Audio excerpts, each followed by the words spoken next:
Bismillahirrahmanirrahim. Assalamualaikum warahmatullahi wabarakatuh. Alhamdulillahi rabbil alamin. Wassalatu wassalamu ala rasulillahil karimil amin. Sayyidina Muhammadin wa ala alihi wa sahbihi ajma'in wa ba'd. Faya ahbaballahi wa ahbaba rasulihi sallallahu alaihi wasallam. Usi nafsi wa iyyakum bitaqwallahi faqad fazal muttaqun. Fala tamutunna illa wa antum muslimun. Faqala ta'ala Ya ayyuhalladzina amanu taqullaha haqqa tuqatih wa la tamutunna illa wa antum muslimun. Saudara-saudariku, alhamdulillah kita awali perjumpaan kita di subuh kali ini waktu Indonesia bagian barat, dan tentunya menyesuaikan waktu di mana Anda terhubung dengan saluran kami di ta'lim ini. Kita semua bersyukur pada Allah Subhanahu wa taala diberikan kesempatan untuk kembali beraktivitas sesuai dengan ajal yang telah Allah tetapkan, untuk menata berbagai kegiatan yang kita harapkan menjadi amal soleh yang diridhai oleh Allah Subhanahu wa taala. Pun demikian, kita bermohon kepada Allah tiada henti agar Allah berkenan memberikan hidayah dan menguatkan hati, jiwa, insan hamba-hamba Allah yang berkehidupan sampai detik ini namun belum beriman, agar lisannya dikuatkan untuk bersyahadat sebelum wafat dan kembali kepada Allah Subhanahu wa taala. Pun demikian dengan para pelaku maksiat, dan selalu kami menyampaikan boleh jadi kita termasuk di antaranya. Dilembutkan hati kita, diberikan kekuatan untuk bertaubat dan kembali menata aktivitas kita menjadi lebih baik sehingga memiliki kualitas hidup yang mulia, hayatan thayyibah, dan semoga wafat dalam keadaan husnul khatimah. Untuk itu mari kita berikhtiar selalu berusaha mengumpulkan amal saleh dan kita niatkan ikhlas karena Allah Subhanahu wa taala. Dan tentunya kualitas amal soleh itu menjadi semakin baik bila ditopang oleh pengetahuan yang kokoh. Untuk itu kita mencoba belajar, menguatkan pondasi keilmuan kita, dan dasar pembelajaran kita dimulai dengan pembelajaran bab akidah untuk mengikat keyakinan di dalam jiwa kita sehingga melahirkan sebuah kekuatan keyakinan tanpa ragu sedikit pun, yang dengan kekuatan itu diharapkan mampu terbangun bangunan keindahan, amal-amal, perbuatan-perbuatan yang mulia, amal soleh, dan membuktikan keyakinan kita untuk menuhankan Allah Subhanahu wa taala, menepikan dan menafikan yang lainnya, serta membuktikan komitmen keimanan itu dengan meningkatkan ibadah kepada Allah Subhanahu wa taala. Karena itu, mari kita lanjutkan bahasan kita di antara simpul untuk menguatkan keimanan kita, membangun pondasi yang kokoh. Ada 6 simpul, 6 pokok, 6 rukun, dikenal dengan rukun iman, rukun akidah. Alhamdulillah dengan izin Allah kita telah belajar sampai 4 simpul di pertemuan yang lalu. Mohon selalu dikuatkan 4 simpul dimaksud. Simpul yang pertama yang paling pokok adalah terkait dengan pengenalan kita terhadap Allah dan segala yang terkorelasikan dengan pembahasan dimaksud. Kemudian yang kedua adalah tentang malaikat dan segala hal yang terkait dengannya. Baik itu tugas-tugas pokok malaikat, khususnya yang terkait dengan fungsi kita sebagai khalifah di bumi, ataupun juga kontra malaikat yang diwakili oleh iblis dan pasukannya berupa setan, yang dengan itu kita diminta untuk waspada dan menjadikan setan dan segala hal yang terkait dengan cara kerjanya, asal-usulnya, ataupun akhir dari tragis dari kehidupan mereka, untuk waspada, meninggalkan, dan menjadikan sebagai musuh yang nyata dalam kehidupan sehingga terbebas dan mengetahui gaya-gaya atau cara-cara, langkah-langkah dalam menggoda dan kita bisa menepikannya. Pun demikian kita juga diminta untuk mempelajari dengan sempurna pedoman berkehidupan yang menerangkan aspek yang pertama serta yang kedua dan segala hal yang terkait dengannya di dalam kitab, khususnya Al-Quran yang memang menjadi pedoman berkehidupan kita umat ini sampai kehidupan berakhir, yang menyempurnakan ajaran-ajaran sebelumnya dan menerangkan bagaimana risalah disampaikan. Bahkan sejak manusia pertama turun ke bumi, risalah diutarakan dari Nabi Nuh sampai ke masa Nabi Muhammad SAW, sampai kehidupan berakhir dan kembali kepada Allah Subhanahu wa taala. Di titik ini kita telah menyelesaikan bahasan kita sampai kita sambungkan di pertemuan yang lalu tentang Rasul yang diutus oleh Allah Subhanahu wa taala, diberikan tugas untuk menerangkan segala kandungan-kandungan kitab yang ditugaskan dengan itu semua untuk menjelaskan kepada kita bagaimana pedoman kehidupan itu dijalani melalui petunjuk-petunjuk kehidupan beliau, sikap, sifat, dan lain sebagainya yang kita kenal dengan hadis. Dan itu dimintakan untuk diikuti oleh kita semua sehingga keteladanannya nampak dan terasa dalam berkehidupan. Sehingga cara kita untuk mengikutinya disebut dengan sunnah. Di sini kita dapatkan Al-Quran dan sunnah sebagai sumber berkehidupan, pedoman berkehidupan yang sampai detik ini pun disampaikan kepada kita, diwariskan oleh para ulama yang meneruskan dan menyampaikan risalah Nabi Muhammad SAW. Ini yang dimaksudkan oleh Rasulullah, wa innal ulama'a warathatul anbiya. Dan sungguh para ulama itu pewaris para nabi, wa innal anbiya'a lam yurithu dinaran wala dirhaman. Dan sungguh para nabi tidak mewariskan dinar dan dirham, bukan materi dunia yang diwariskan, karena tugas mereka tugas akhirat, tugas langit. Proyeknya adalah proyek Rabbani, bukan terkait dengan dinas-dinas duniawi. Karena itulah Nabi menegaskan walakinnahum warathul ilmah, tapi mereka mewariskan pengetahuan yang memantapkan kita untuk beriman kepada Allah Subhanahu wa taala. Maka pegang teguhlah ilmu yang disampaikan para ulama itu, yang dipastikan, nah ini poinnya pada kita, tersambung kepada keterangan-keterangan Nabi sallallahu alaihi wasallam. Untuk itu di Islam kita memiliki apa yang disebut dengan sanad, jalur transmisi keilmuan, yang dengan itu dipastikan bahwa segala hal ini terkait berkelindan dengan sumber utama dari Nabi Sallallahu Alaihi Wasallam, dan dari Nabi itu kita mendengar penjelasan tentang keterangan-keterangan dalam pedoman berkehidupan yang ada dalam Al-Quran. Inilah yang kita ketahui. Jadi dari genealogi kita punya nasab, genealogi secara fisikal kita punya nasab, genealogi keilmuan kita punya sanad. Antara nasab dengan sanad saling berkait, berkelindan, berkesesuaian, dan diimplementasikan dalam kehidupan dengan fungsi masing-masing. Saya ingin tutup dulu di pertemuan yang kemarin itu dengan menunjukkan satu keistimewaan Nabi Muhammad SAW.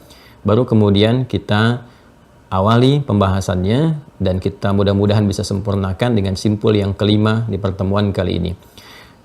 Keinginan untuk menutup itu untuk menunjukkan satu kekuatan, keistimewaan, juga kebahagiaan bagi kita semua, khususnya yang ditetapkan oleh Allah Subhanahu wa taala menjadi umat bagi rasul yang terakhir, rasul penutup yang sangat istimewa, yaitu Nabi Muhammad sallallahu alaihi wasallam.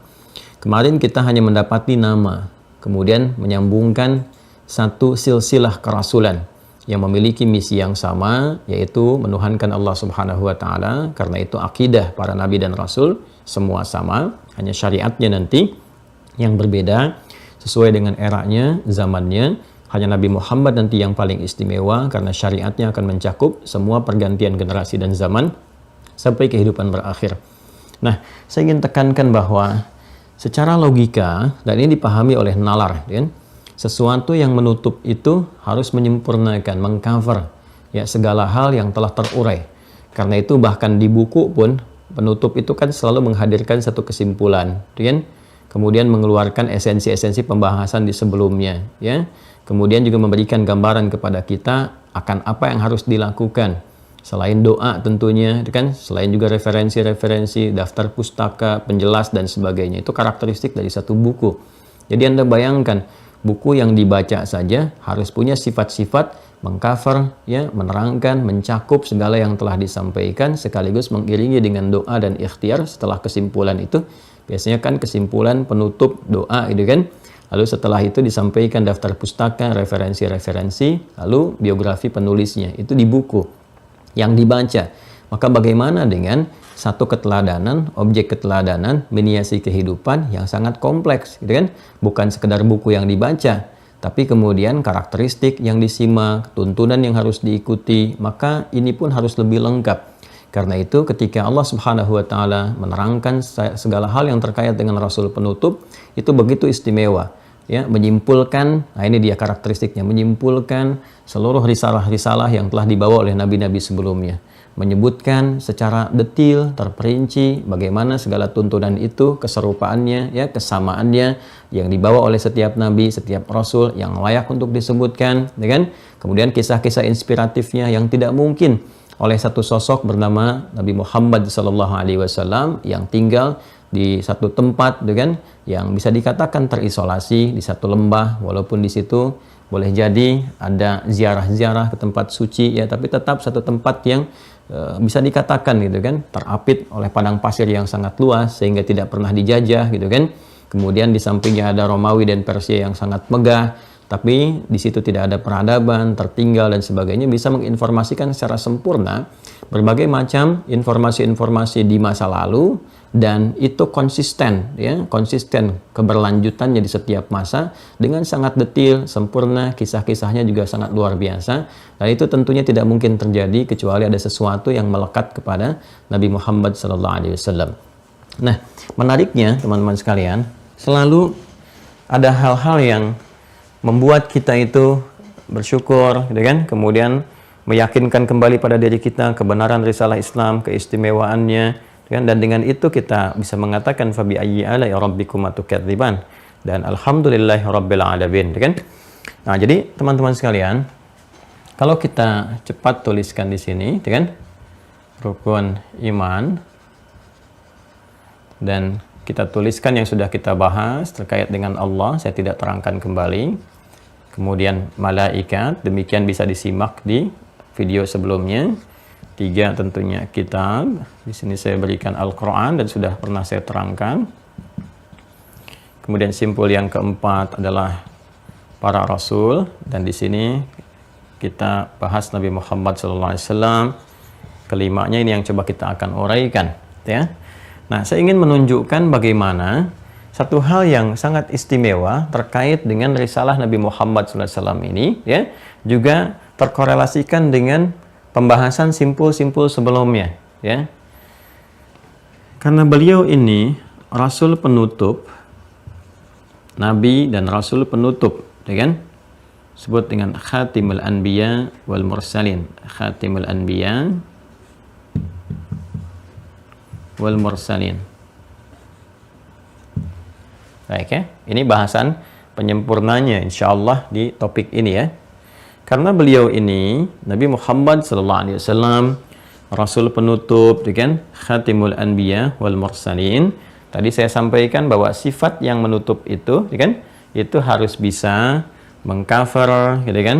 Ya, kemudian juga menjangkau segala hal yang telah diuraikan sebelumnya, kan? Menyempurnakan segala yang telah disampaikan, diuraikan, mengcover keseluruhannya. Karena itu sifat-sifat ini mesti melekat pada risalah Nabi Muhammad SAW. Mesti ada penjelas yang mengonfirmasi bahwa risalah yang beliau bawa itu, kan? Itu mengonfirmasi risalah nabi-nabi sebelumnya. Kemudian juga dengan itu dijelaskan seperti apa, disempurnakan, dan ini jadi pedoman sampai kehidupan berakhir, ya. Karena namanya penutup kan tidak akan ada nabi lagi. Ya, Nabi mengatakan la nabiyya ba'di, enggak akan ada nabi setelah saya, ya. Tapi ingat, kalimat la nabiyya itu punya 2 arti. Ya. Satu, nafi, ya, nafi itu menafikan, tidak ada sama sekali. Yang kedua juga ada isyarat tanabbu. Tanabbu itu menyampaikan satu peristiwa besar berdasarkan pandangan-pandangan nabawi yang tentunya diberikan satu pengetahuan, ya, oleh Allah melalui wahyu, ya kan, melalui isyarat-isyarat ditanamkan pada jiwanya. Apa di antara tanabbunya yang disampaikan oleh berita nabi ini, la nabiyya ba'di, memberikan kesan bahwa nggak ada nabi setelah saya, ya.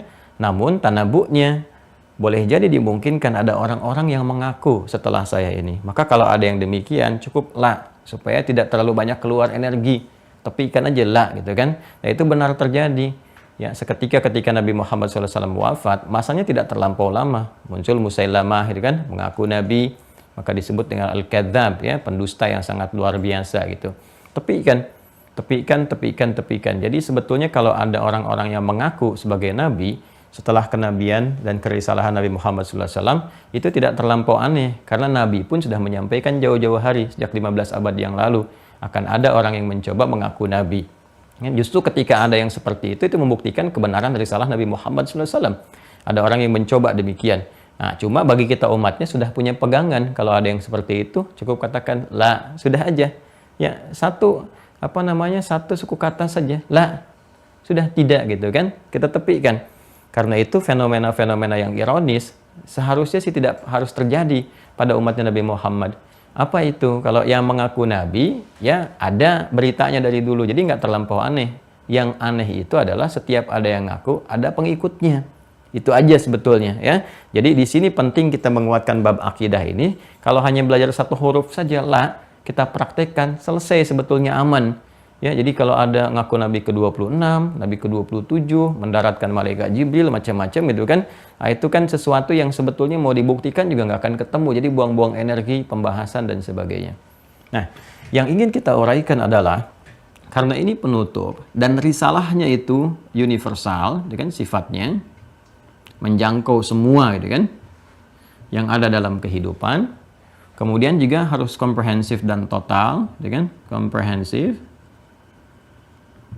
Ya, karena penyempurna sifatnya, menyempurnakan segalanya, harus luas, ya, mencakup lintasan-lintasan zaman, ya, generasi.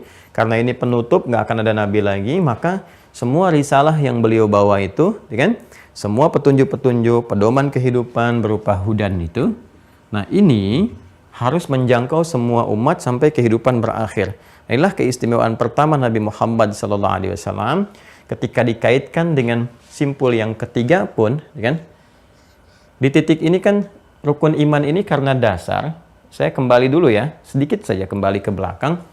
Ini kan pembahasan iman kan terkait dengan akidah. Ya. Sedangkan akidah itu telah kita ketahui bersama, ya kan, ini adalah pokok yang dibawa oleh para nabi dan rasul sebagai inti risalah. Nabi dan rasul, ya kan, sebagai inti risalah, ya. Jadi setiap nabi, setiap rasul, risalahnya menyampaikan ini, nilai-nilai akidah yang kemarin kita uraikan, surah ke-21 Al-Anbiya ayat 25, surah An-Nahl 16, surah 16 ayat 36, demikian seterusnya. Jadi inti tugas nabi dan rasul adalah menyampaikan pokok-pokok akidah, menuhankan Allah, la ilaha illallah, dan membuktikan itu lewat komitmen ibadah, ya kan? Nah, karena semua nabi dan rasul ini intinya adalah sama, ya kan? Kan di pertemuan yang lalu, ya kan? Sehingga kita tahu di masa Nabi Ibrahim ada suhuf, masa Nabi Musa kitabnya apa, Nabi Daud apa, ya kan? Nabi Isa apa, sampai ke Nabi Muhammad SAW. Jadi ini semua terkait berkelindan, semua para nabi rasul menyampaikan 6 pokok ini gitu ya. Ini akan terbawa. Kita kan baru sampai ke 4. Jadi semua sama. Semua sama. Karena semuanya sama, teman-teman sekalian, maka konsekuensinya apa yang diterangkan oleh para nabi, para rasul itu memiliki satu kesamaan dalam bab akidah. Nggak akan ada yang berbeda, ya kan? Karena itulah kemudian di hudan yang dibawa oleh setiap nabi dan rasul, ini semua akan disampaikan sesuai dengan kepentingan dan keadaan umatnya masing-masing.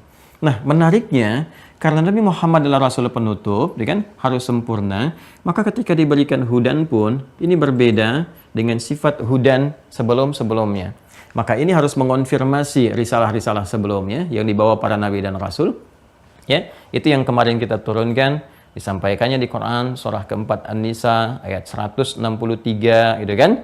Kemudian sampai dengan 165 bahwa apa yang diwahyukan kepada Nabi Muhammad itu memiliki keserupaan, kesamaan dengan apa yang diwahyukan kepada Rasul pertama, Nabi Nuh alaihissalam dan nabi-nabi setelahnya. Inna auhayna ilaika kama auhayna ila Nuhin wan nabiyyina min ba'di wa auhayna ila Ibrahim, dan seterusnya, kan, sampai rasul-rasul itu dikisahkan oleh Al-Qur'an untuk mengonfirmasi kebenaran ini. Jadi ini membuktikan kebenaran Al-Qur'an sekaligus juga menguatkan ya risalah Nabi Muhammad SAW sebagai penutup para nabi dan rasul. Nah, ini karena ini harus istimewa, maka ininya pun jadi istimewa. Perhatikan keistimewaan Nabi Muhammad SAW. Ketika beliau ini menjadi istimewa, rasul penutup, kan itu istimewa tuh. Risalahnya menjangkau sampai kehidupan berakhir. Jadi hudannya pun ikut istimewa. Sifat ininya pun jadi komprehensif, melintasi semua zaman. Jadi menariknya cukup dengan wahyunya saja, itu sudah menjadi mukjizat tertinggi. Ya, cukup dengan wahyunya. Nabi-nabi yang terdahulu itu pembuktiannya sampai mengharuskan menunjukkan sesuatu yang memang menghadirkan hal yang luar biasa, gitu kan, pada umatnya. Seperti Nabi Musa, tongkatnya langsung dipukulkan, gitu kan, lautan terbelah, kemudian juga mata air bisa keluar, dilemparkan kemudian jadi ular dan sebagainya. Hal-hal yang sekiranya saat dilihat itu nyata kebenarannya, nggak bisa ditiru, itu menguatkan kenabian, kerisalahan, sehingga mendorong orang-orang untuk beriman. Itu yang disebut dengan mukjizat, ya. Nah, sementara kekuatan wahyu yang diturunkan itu terfokus kepada hudannya saja. Hudannya, petunjuk-petunjuk berkehidupan. Nabi Musa punya Taurat, terangkan begini, begini, begini dengan izin Allah sebagai kumpulan dari wahyu. Nabi Isa ada Injil, diterangkan begini. Kekuatan Al-Quran itu wahyunya saja sudah mukjizat. sudah punya kekuatan. Ya, kekuatannya di mana? Banyak keistimewaannya seperti saya terangkan di pertemuan yang lalu. Bagaimana dia bisa bertahan tanpa ada perubahan, terjaga, dibaca nggak pernah bosan, dihafalkan oleh hampir semua kalangan, gitu kan? Nah, dan yang paling menarik menjangkau kitab-kitab sebelumnya. Jadi dengan wahyunya aja itu udah jadi mukjizat, ya. Dan sifatnya komprehensif. Jadi ketika nabinya istimewa, ininya pun harus istimewa. Perhatikan keistimewaan Nabi Muhammad. Begitu dipilih sebagai rasul penutup istimewa, kitabnya istimewa, malaikat menjadi istimewa. Ya, Jibril naik status tuh, seperti saya terangkan di pertemuan yang lalu gitu ya. Naik status Jibril jadi apa? Sayyidul Malaikah. Jadi ini pun Al-Qur'annya menjadi istimewa dan hebatnya juga luar biasa, Masya Allah. Setiap hal yang terkait dengan Qur'annya pun ikut istimewa, ya. Ada waktunya, ada tempatnya, gitu kan? Ada orangnya, ada keadaannya, karakternya. Setiap waktu turunnya Al-Quran istimewa. Malamnya, malam Al-Qadar. Harinya, Jumat. Gitu kan? Kemudian bulannya, Ramadan. Dan semua itu istimewa. Tempatnya, Mekah jadi Mubarakah. Ya, Yathrib jadi Al-Madinah, Al-Munawwarah. Orangnya, setiap mendapati Quran dengan cara yang benar, pasti jadi teladan. Minimal, jadi orang yang sangat baik. Sampai sekarang, ahli Quran itu kalau benar ya, kalau benar nih. Bukan yang menyimpang. Karena ada juga yang salah cara menghafal Qurannya dan salah niat.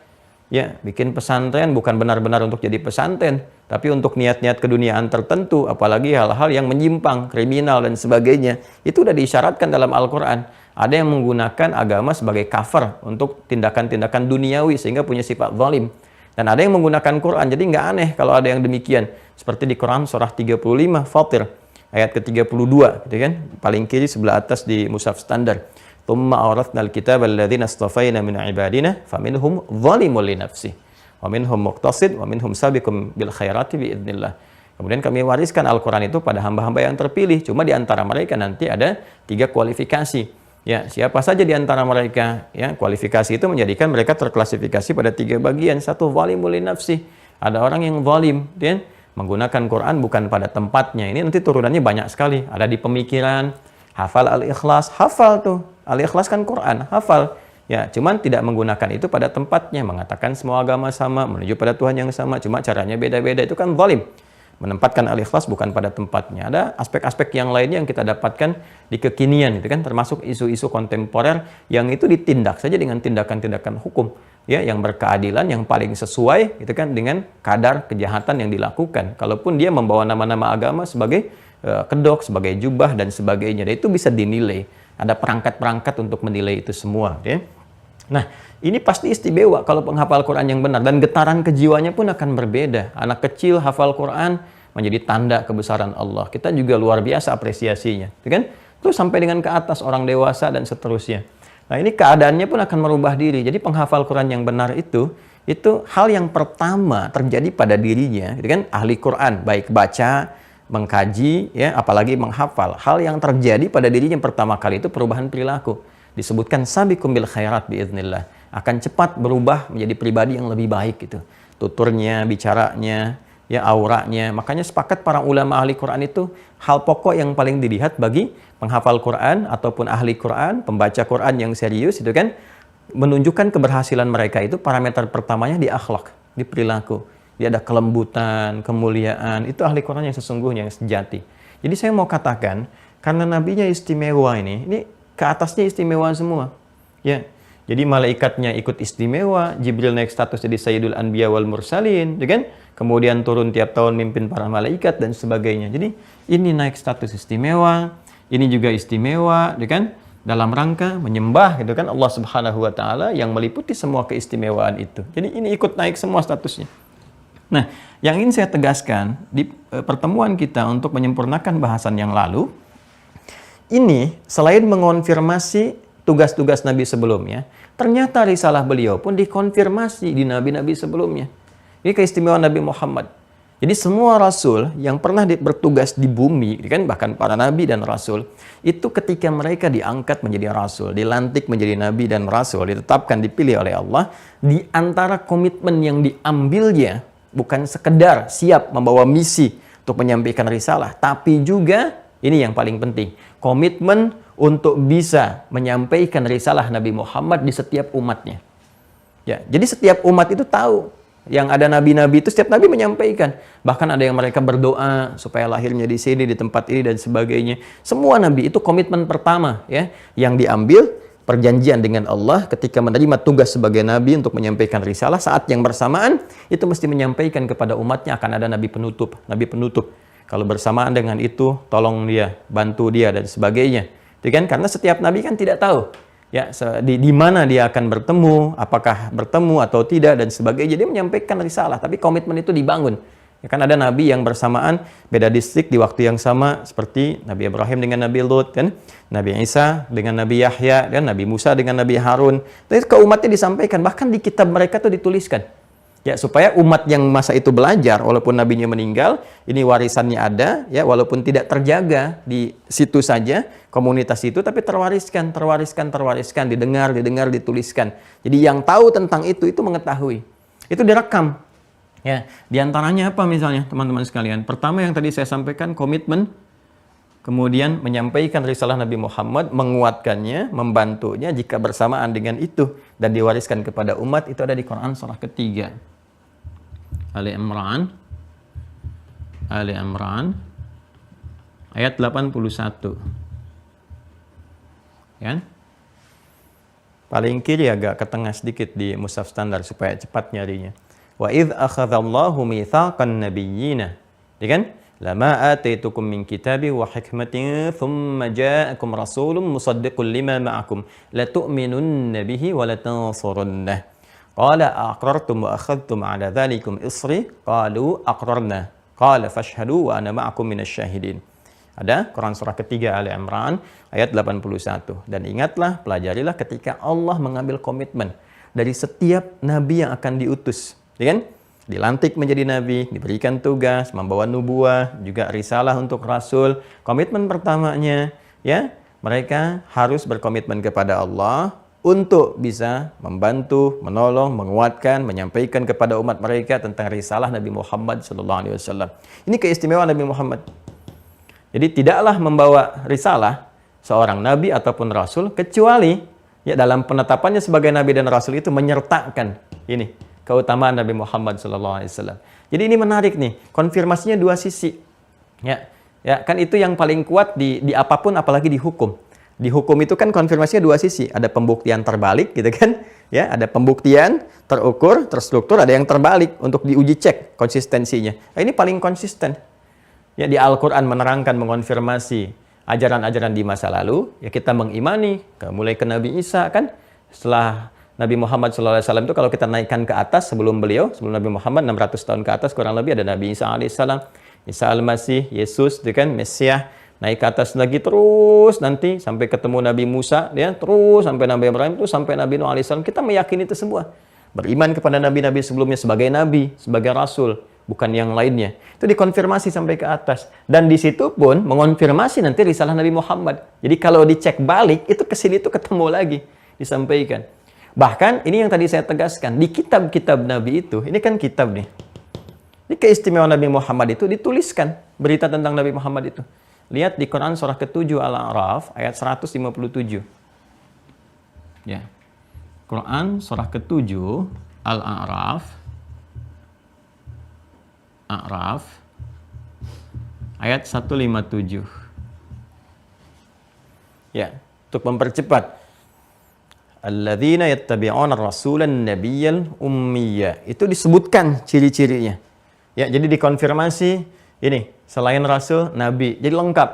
Ya, orang-orang yang mengikuti rasul pakai alif lam tertentu menunjuk pada Nabi Muhammad, ya kan? Juga membawa misi nubuah, ya kan? Sifatnya ummi, detil. Alladzi yajidunahu maktuban indahum fit Taurati wal Injil. Jadi diberi contoh oleh Allah ya, ke masa-masa yang rentangnya terdekat, yang umatnya itu terus ada sampai ke bawah. Ya, yaitu misalnya di kalangan Yahudi, gitu kan? Terus sampai dengan Nasrani, sampai dengan ke bawah, terutama yang Samawi itu semua. Kitab-kitab Samawi menuliskan fit Taurat wal Injil. Jadi Taurat itu ada persis ciri-ciri Nabi Muhammad. Nabi Musa itu punya kewajiban menyampaikan. Ya ini loh, nanti akan ada Nabi penutup. Cirinya begini, tandanya begini, tanda alamnya begini. Kalau dia lewat akan begini, gitu kan? Kemudian di tanda-tanda fisiknya, di punggungnya akan terjadi begini. Macam-macam, bahkan disebutkan ciri-cirinya ya dia dari wilayah mana gitu kan, secara umum digambarkan dan seterusnya. Nah, ini sangat menarik. Ya, karena itu orang-orang Yahudi itu sangat mengetahui tanda-tanda itu. Bahkan mereka sudah menunggu di waktu hari kelahiran Nabi Muhammad itu sudah merasakan gitu. Perkembangannya itu sudah mereka tunggu. Dia akan pergi ke Syam untuk mengonfirmasi jejak para nabi. Itu kan saat dibawa oleh Abu Talib itu. Ya, Nabi Muhammad mengajukan untuk ikut usia 12 tahun. Itu kan mengonfirmasi risalah Nabi, dibawa ke Syam. Sampai ke Syria dikonfirmasi nanti oleh Buhaira ya, atau George gitu kan, disampaikan. Dan diketahui cirinya ada semua. Jadi George juga sudah mengetahui, Buhaira mengetahui, ini tandanya sama persis semua nih. Ya, jadi semua dilihat, fisiknya dilihat, loh kok jalannya tuh awan ngikutin, berteduh di pohon, pohonnya naungin. Semua ada semua yang disebutkan itu. Ya, tinggal satu dikonfirmasi, begitu dicek fisiknya benar semua, tinggal satu lagi. Bapaknya mana gitu kan.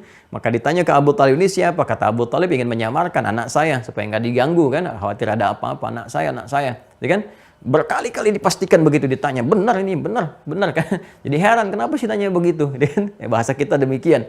Maka dikonfirmasi oleh Buhaira bahwa semua tanda yang disebutkan di kitab kami ini menunjukkan semuanya ada pada anak ini. Ya, orang yang terpilih, kan Mustafa yang kemarin saya sampaikan, orang yang terpilih ini nabi akhir zaman begini disampaikan, cuman satu aja yang belum terkonfirmasi.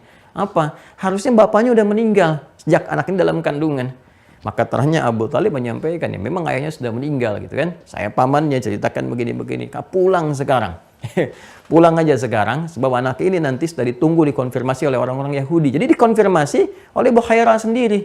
Kan? Siapa Buhaira itu? Ya, seorang muwahhidin, ahli tauhid yang mewarisi ajaran-ajaran nabi-nabi sebelumnya untuk menunggu kedatangan nabi itu dan beriman kepadanya, persis seperti Waraqah bin Naufal. Jadi begitu disampaikan, udah pulang aja. Kalau ketahuan sama orang-orang Yahudi di wilayah itu, dia akan ditunggu karena mereka nggak mau lahir dari kalangan selain mereka, akan dieksekusi gitu kan. Nah, ini dikonfirmasi dalam sejarah juga kita ketahui. Banyak nanti ya dilekatkan di situ sehingga orang-orang umatnya itu terwariskan. Ya, kan di Yahudi juga punya satu kebiasaan untuk mentransmisikan ajaran-ajaran di masa lalu itu dengan transmisi lisan, sampaikan. Ya, cuman sayang ada yang tidak seutuhnya disampaikan, ya, bahkan dibelokkan atau mereka mengetahui cuman nggak dilaksanakan. Itu kan bisa dilacak dalam sejarah. Ya, sekarang kan juga bisa terlihat dari perilaku dan sebagainya. Walau kita tidak mengatakan semuanya. Ingat ya, karena ada sebagian Yahudi juga yang beriman. Jadi kita tidak memukul rata dari semuanya itu, tapi kita bisa melihat kenapa disebutkan keumuman di sini, karena pada umumnya punya tipikal yang serupa. Ya. Nah, itu bisa dikonfirmasi di Quran surah ke-2 Al-Baqarah tentang ini. Quran surah kedua Al-Baqarah ayat 146. Kalau mau diteruskan dari 145 sampai 146. Ya. Sebelum nanti 147-nya Al-Haqqu min rabbika fala takunanna minal mumtarin, kita akan temukan sesuatu yang sangat indah sekali. Apa itu? Alladzina atainahumul kitaba ya'rifunahu kama ya'rifuna abna'ahum wa inna fariqan minhum la yaktumunal haqqa wa hum ya'lamun. Itu kan? Nah, ini kita temukan nanti baru al-haqqu. Ya. Jadi kalau kita turunkan dari sini ke bawahnya nanti agak menarik untuk penguatan ke sini. Jadi saya bulatin di sini nanti sampai ketemu 147. Ya. Nah, ini teman-teman dikonfirmasi. Alladzina atainahumul kitaba, mereka yang diberikan kitab itu siapa saja? Ya, kalangan dari umatnya Musa, ini kan? Yang terus berkehidupan tuh genealoginya gitu kan. Umatnya Nabi Isa, sama di umat Nabi Isa juga begitu. Ya, umat Nabi Isa tuh mengetahui juga, disampaikan.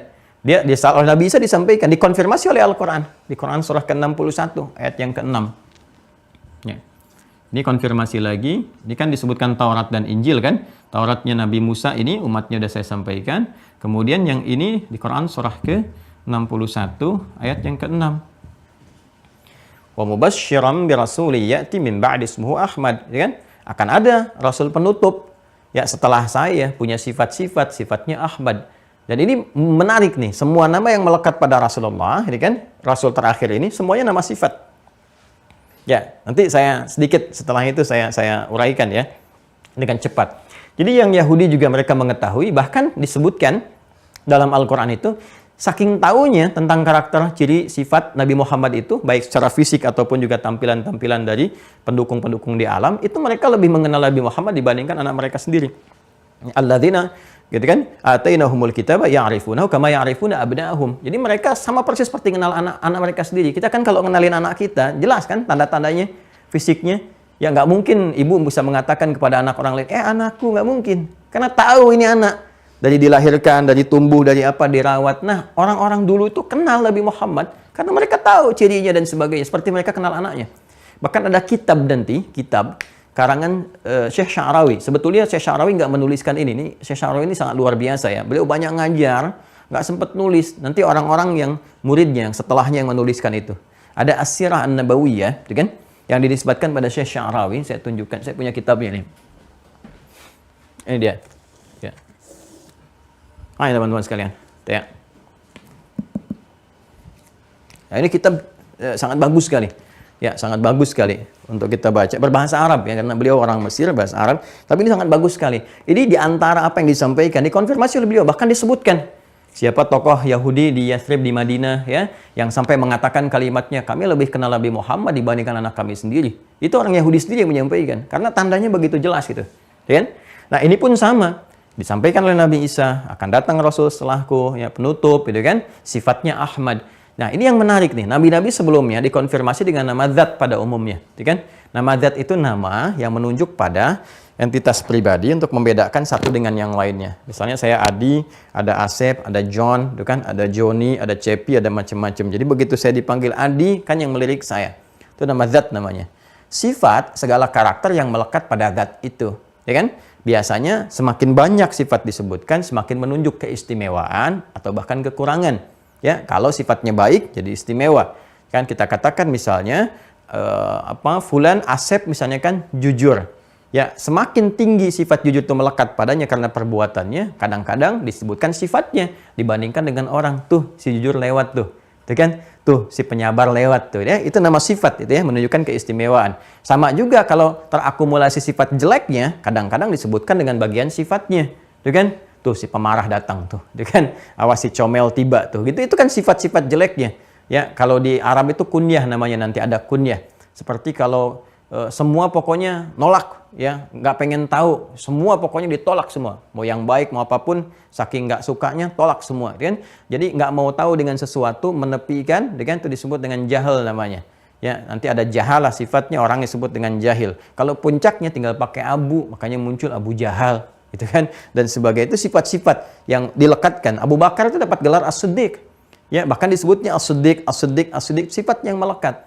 Nah, keutamaan Nabi Muhammad diantaranya namanya saja dulu orang-orang tuh lebih lekat dengan identitas, ya kan? Ada yang dilekatkan dengan karakter sedikit saja, seperti Nabi Musa misalnya, yaitu terkait dengan jejak kehidupannya yang dilarutkan ya di dalam di sungai, ya, di atas sungai. Kemudian ada Nabi Ibrahim disebut dengan Ibrahim karena berkelana, gitu kan? Atau ada sifat penyayangnya kepada anak, kalau mau dikaitkan dengan Abun Rahim, sampai di titik itu. Nabi Muhammad semuanya sifat. Ahmad, Muhammad, Ahmad, Al-Mahi, gitu kan? Al-Kafi dalam risalah ya, bukan menunjuk pada penciptaan, ya. Muhammad, Ahmad, Muhammad dengan Ahmad, Al-Mahi, Al-Kafi dan seterusnya. Ini semua sifat semua. Ya, Ahmad menunjuk pada sifat ketakwaan, hubungan vertikal, hablum minallah, yang bagaimana ibadahnya walaupun dijamin surga, tapi saya tetap tinggi, luar biasa, ya kan? Kemudian Muhammad menunjukkan sifat sosial, ya, komprehensivitas sifat sosial yang sangat pemaaf, penyayang, penyantun, ya, bahkan ke semua makhluk, bukan hanya manusia, ke hewan, ke tumbuhan dan sebagainya. Ketika Nabi Isa diduga sebagai nabi yang terakhir karena memiliki kesamaan di karakter sifat Muhammadnya. Nabi Isa itu kan membawa ajaran kasih. Ya, orangnya penyayang, kan lembut dan sebagainya. Diduga ini Rasul terakhir karena di kitab-kitab sunnah disebutkan di antara ciri itu. Maka Nabi Isa mengonfirmasi, bukan saya. Setelah saya nanti akan ada, ya, di satu sifat yang nggak ada bandingannya di nabi-nabi lainnya. Ini nabi jamin masuk surga. Ya, kan kita ketahui Nabi Muhammad itu di antara nabi yang sebelum wafatnya satu surah turun khusus untuk menjamin surganya. Ya kan? Inna a'tainakal kautsar fashalli lirabbika wanhar inna syani'aka huwal abtar. Bahkan saking Allah menetapkannya sudah mendapatkan jaminan surga, nggak boleh mencelanya. Ya, orang yang mencelanya, menghardiknya, memusuhinya itu terputus semua dari rahmat Allah. Saking terjaminnya kemuliaannya. Ya, Nabi Muhammad itu sampai status demikian pun tidak menghentikan beliau untuk ibadah kepada Allah. Kalau kita kan ngapain ya Rasulullah, udah masuk surga dijamin masih sholat begitu gitu kan dan sebagainya. Itu pernah dikonfirmasi. Sayyidah Aisyah mengonfirmasi untuk memberikan penjelasan kepada kita. Ya Rasulullah, kenapa sampai bengkak begini, kan? Sampai bersedih Sayyidah Aisyah dan sebagainya mengonfirmasi. Apa jawab Nabi? Ringan saja. Afala akunu abdan syakura. Ya, apa tidak diperkenankan aku menjadi hamba yang bersyukur? Itu penjelasan sebetulnya, inspirasi kepada kita. Bahwa apapun yang Allah telah jaminkan kebaikan kepada kita, maka tunjukkan itu semua kebahagiaannya dengan bersyukur, dengan meningkatkan ibadah kepada Allah. Ini gambarannya teman-teman sekalian. Ya, Nabi Muhammad, ya, maka dikonfirmasi, ya mubasyiran bi rasulin ya'ti min ba'di ismuhu Ahmad. Akan datang setelah aku, ya sifat di antara sifat Rasul itu ibadahnya tinggi, nggak tersaingi oleh nabi-nabi sebelumnya. Jadi semua nabi mengonfirmasi. Makanya waktu saya dapatkan Barnabas itu, Injil Barnabas, waktu saya masih kelas tingkat SMP, itu saya udah baca. Itu saya temukan itu. Ya, kata Ahmad itu, Nabi datang, Nabi penutup, namanya Ahmad, dengan sifat dan sebagainya. Jadi ini keutamaannya. Jadi semua yang melekat kepada Nabi itu, ya ini kalau kita belajar tafsir dan sejarah yang benar, kita akan mengerti keutamaan-keutamaan sifat. Ya, jadi tidak akan mungkin bisa dipelesetkan oleh orang-orang setelahnya. Tuh kata Al-Quran di lisan Nabi Isa, Nabi terakhir bukan Muhammad, tapi Ahmad gitu kan. Nah, maka muncul setiap orang yang bernama Ahmad berpotensi bisa jadi Nabi, itu pemahaman yang keliru. Ya, jadi kan kalau diikutkan nisbat jadi Ahmadi. Kalau ada turunan-turunan ajaran tambah ta, jadi Ahmadiyah dan sebagainya. Nah, itu keliru ya, keliru kalau kita nisbatkan ada Nabi setelah Nabi Muhammad SAW dalam pengertian Islam. Awas, apalagi kalau dilekatkan kepada Islam. Itu Islam tuh, tapi nabinya ini ya, pasti ada masalah dalam klaim keislamannya, bukan Islam. Jadi kalau sudah mengatakan ada nabi setelah Nabi Muhammad SAW, sedangkan di Islam, konsensusnya sudah sepakat semuanya. Dan keterangan sudah jelas, nggak ada nabi lain setelah Nabi Muhammad. Ahmad itu nama sifat yang menunjukkan kemuliaan Nabi Muhammad akan tingkat ya keibadahnya kepada Allah Subhanahu wa taala. Jadi kalau ada yang punya nabi baru selain Nabi Muhammad, ya paling gampang nggak usah dilekatkan ke Islam. Bikin aja ajaran sendiri dan sebagainya, itu selesai persoalan itu kan. Tapi kalau kita merasa bagian dari Islam, ingin ikuti risalah, kembali kepada jalan yang benar. Nanti dijelaskan, ini sejarahnya, ini dalilnya, ntar dikomparasikan, akan ketahuan mana kebenarannya. Karena semua yang datang di risalah yang dibawa Nabi Muhammad itu disifati oleh Allah dengan kata hak. Makanya di Al-Baqarah 147-nya itu langsung disampaikan al-haqqu. Ya, min rabbika fala takunanna minal mumtarin. Ya, hak itu artinya kebenaran mutlak. Yang nggak bisa disoal lagi, nggak ada celah untuk mendapati kekurangan di dalamnya. Itu hak. Kalau kebenaran yang relatif disebut as-sidqu namanya, masih relatif. Mungkin kata si A benar, kata si B belum tentu. Tapi kalau al-haq sudah. Makanya nanti kalau ada yang mengklaim Islam itu sangat objektif, indah sekali. Ya, tidak dihadapi dengan wah macam-macam anarkis, tidak.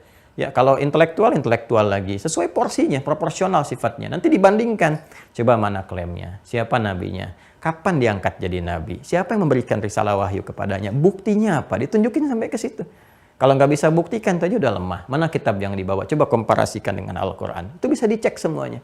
Dan objektif. Dan pada akhirnya pun, yang paling indah, lakum dinukum waliyadin. Ya, la ikraha fid din. Aslim, taslam. Masuk Islam, alhamdulillah. Ya, Anda tahu kebenaran dan sebagainya. Kalau tidak, itu pilihan. Kita nggak usah berselisih, nggak usah macam-macam, gitu kan?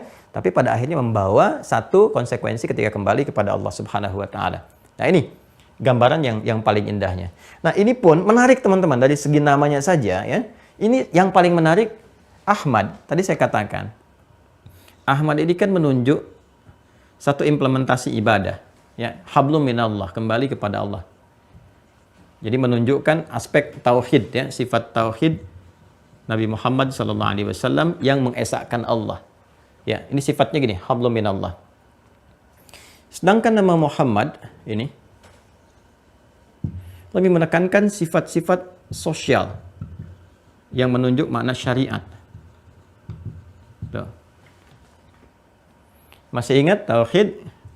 Kan nama lainnya nanti iman, akidah kan? Makanya ilmu yang terkait dengan penguatan iman disebutnya ilmu tauhid kan? Masih ingat? Ya, atau ilmu akidah gitu kan? Simpul-simpulnya ini. Ini terkait dengan syariat, ini terkait dengan akidah. Namanya pun diwakili.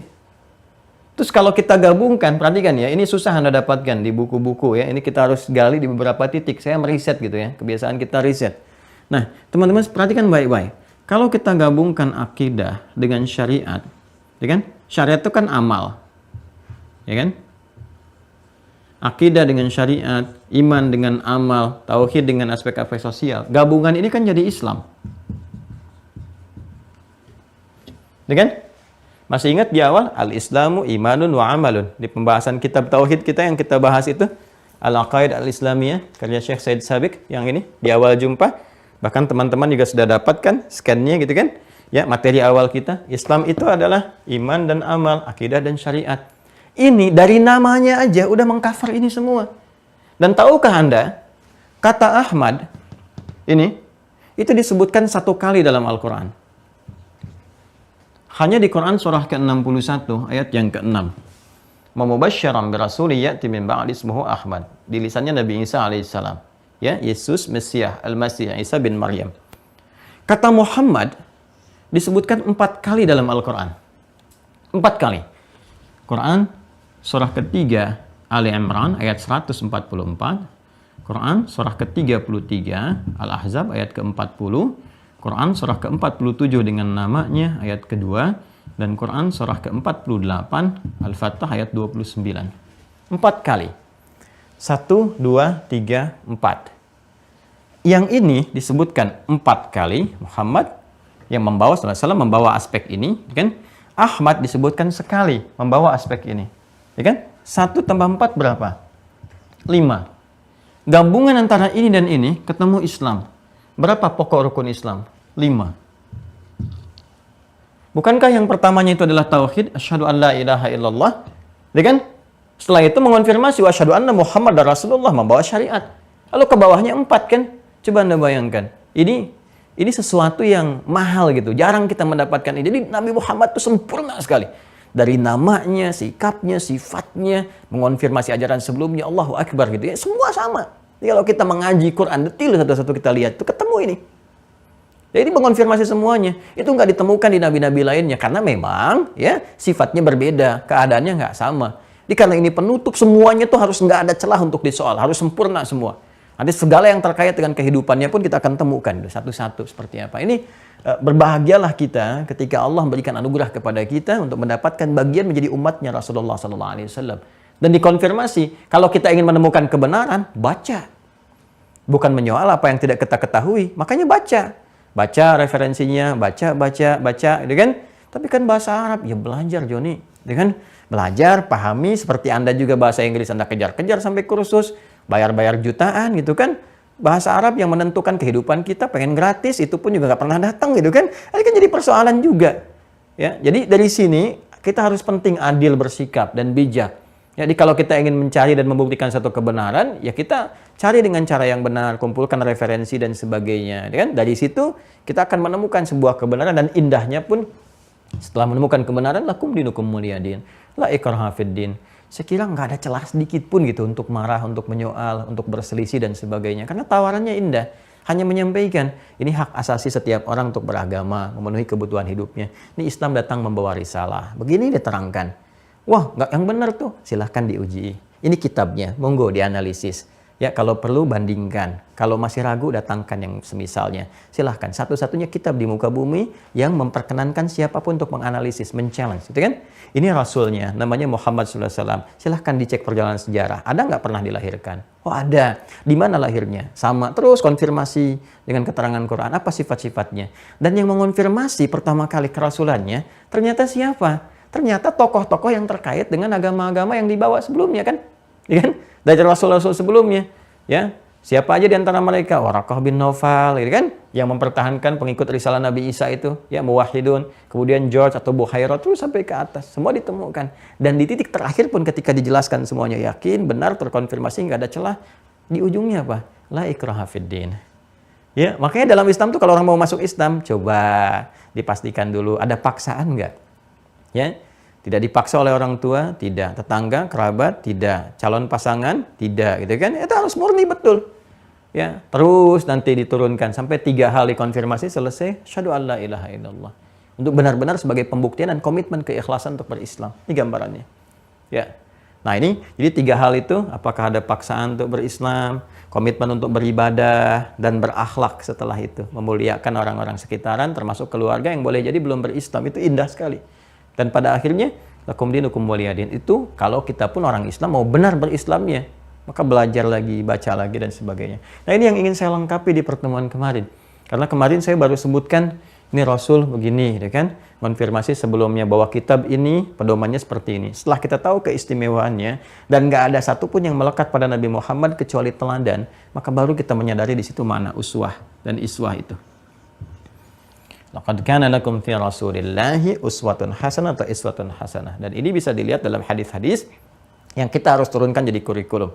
Maka dari itu, saya menyarankan untuk diri pribadi dan kita semua mulai sekarang tuh apa aja yang kita kerjain dari bangun tidur sampai tidur lagi, cari referensinya dan belajar, berusaha sampai di titik kita wafat. Ya, itu yang disebut meningkatkan takwa dengan cara serius di Ali Imran ayat 102 itu. Ya ayyuhalladzina amanu taqullaha haqqa tuqatih wa la tamutunna illa wa antum muslimun. Kita keluarin dari bangun tidur kebiasaannya gimana nih, gitu kan? Yang kita kerjakan saja. Terus pekerjaannya apa? Mungkin ada yang di dunia diplomasi, birokrasi, ada yang berbisnis, ada yang mengajar. Keluarin tuntunan di Al-Qur'an ayatnya apa, hadis apa, tinggal buka babnya. Kayak sekali di kitab-kitab hadis tinggal dikeluarkan. Itu aja yang kita jalani sampai kita meninggal.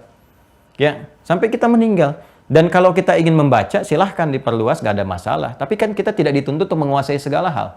Ya kan?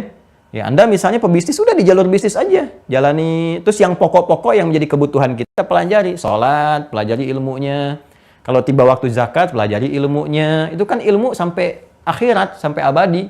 Ya, sampai kita membawanya kepada Allah Subhanahu wa Ta'ala. Ya, masa kepentingan akhirat kita nggak pelajari serius, kepentingan dunia sampai belajar belasan puluhan tahun, S1, S2, S3, demi kepentingan yang fana, yang saat ditinggalkan sudah selesai gitu. Ya, maka dari situ saya ingin katakan dengan sangat tegas gitu kan, ayo kita keluarkan nih apa aktivitas kita yang pokok-pokok sama, semua jalani, jelas, pilih gitu kan, untuk memudahkan, konsisten sampai meninggal gitu aja kan.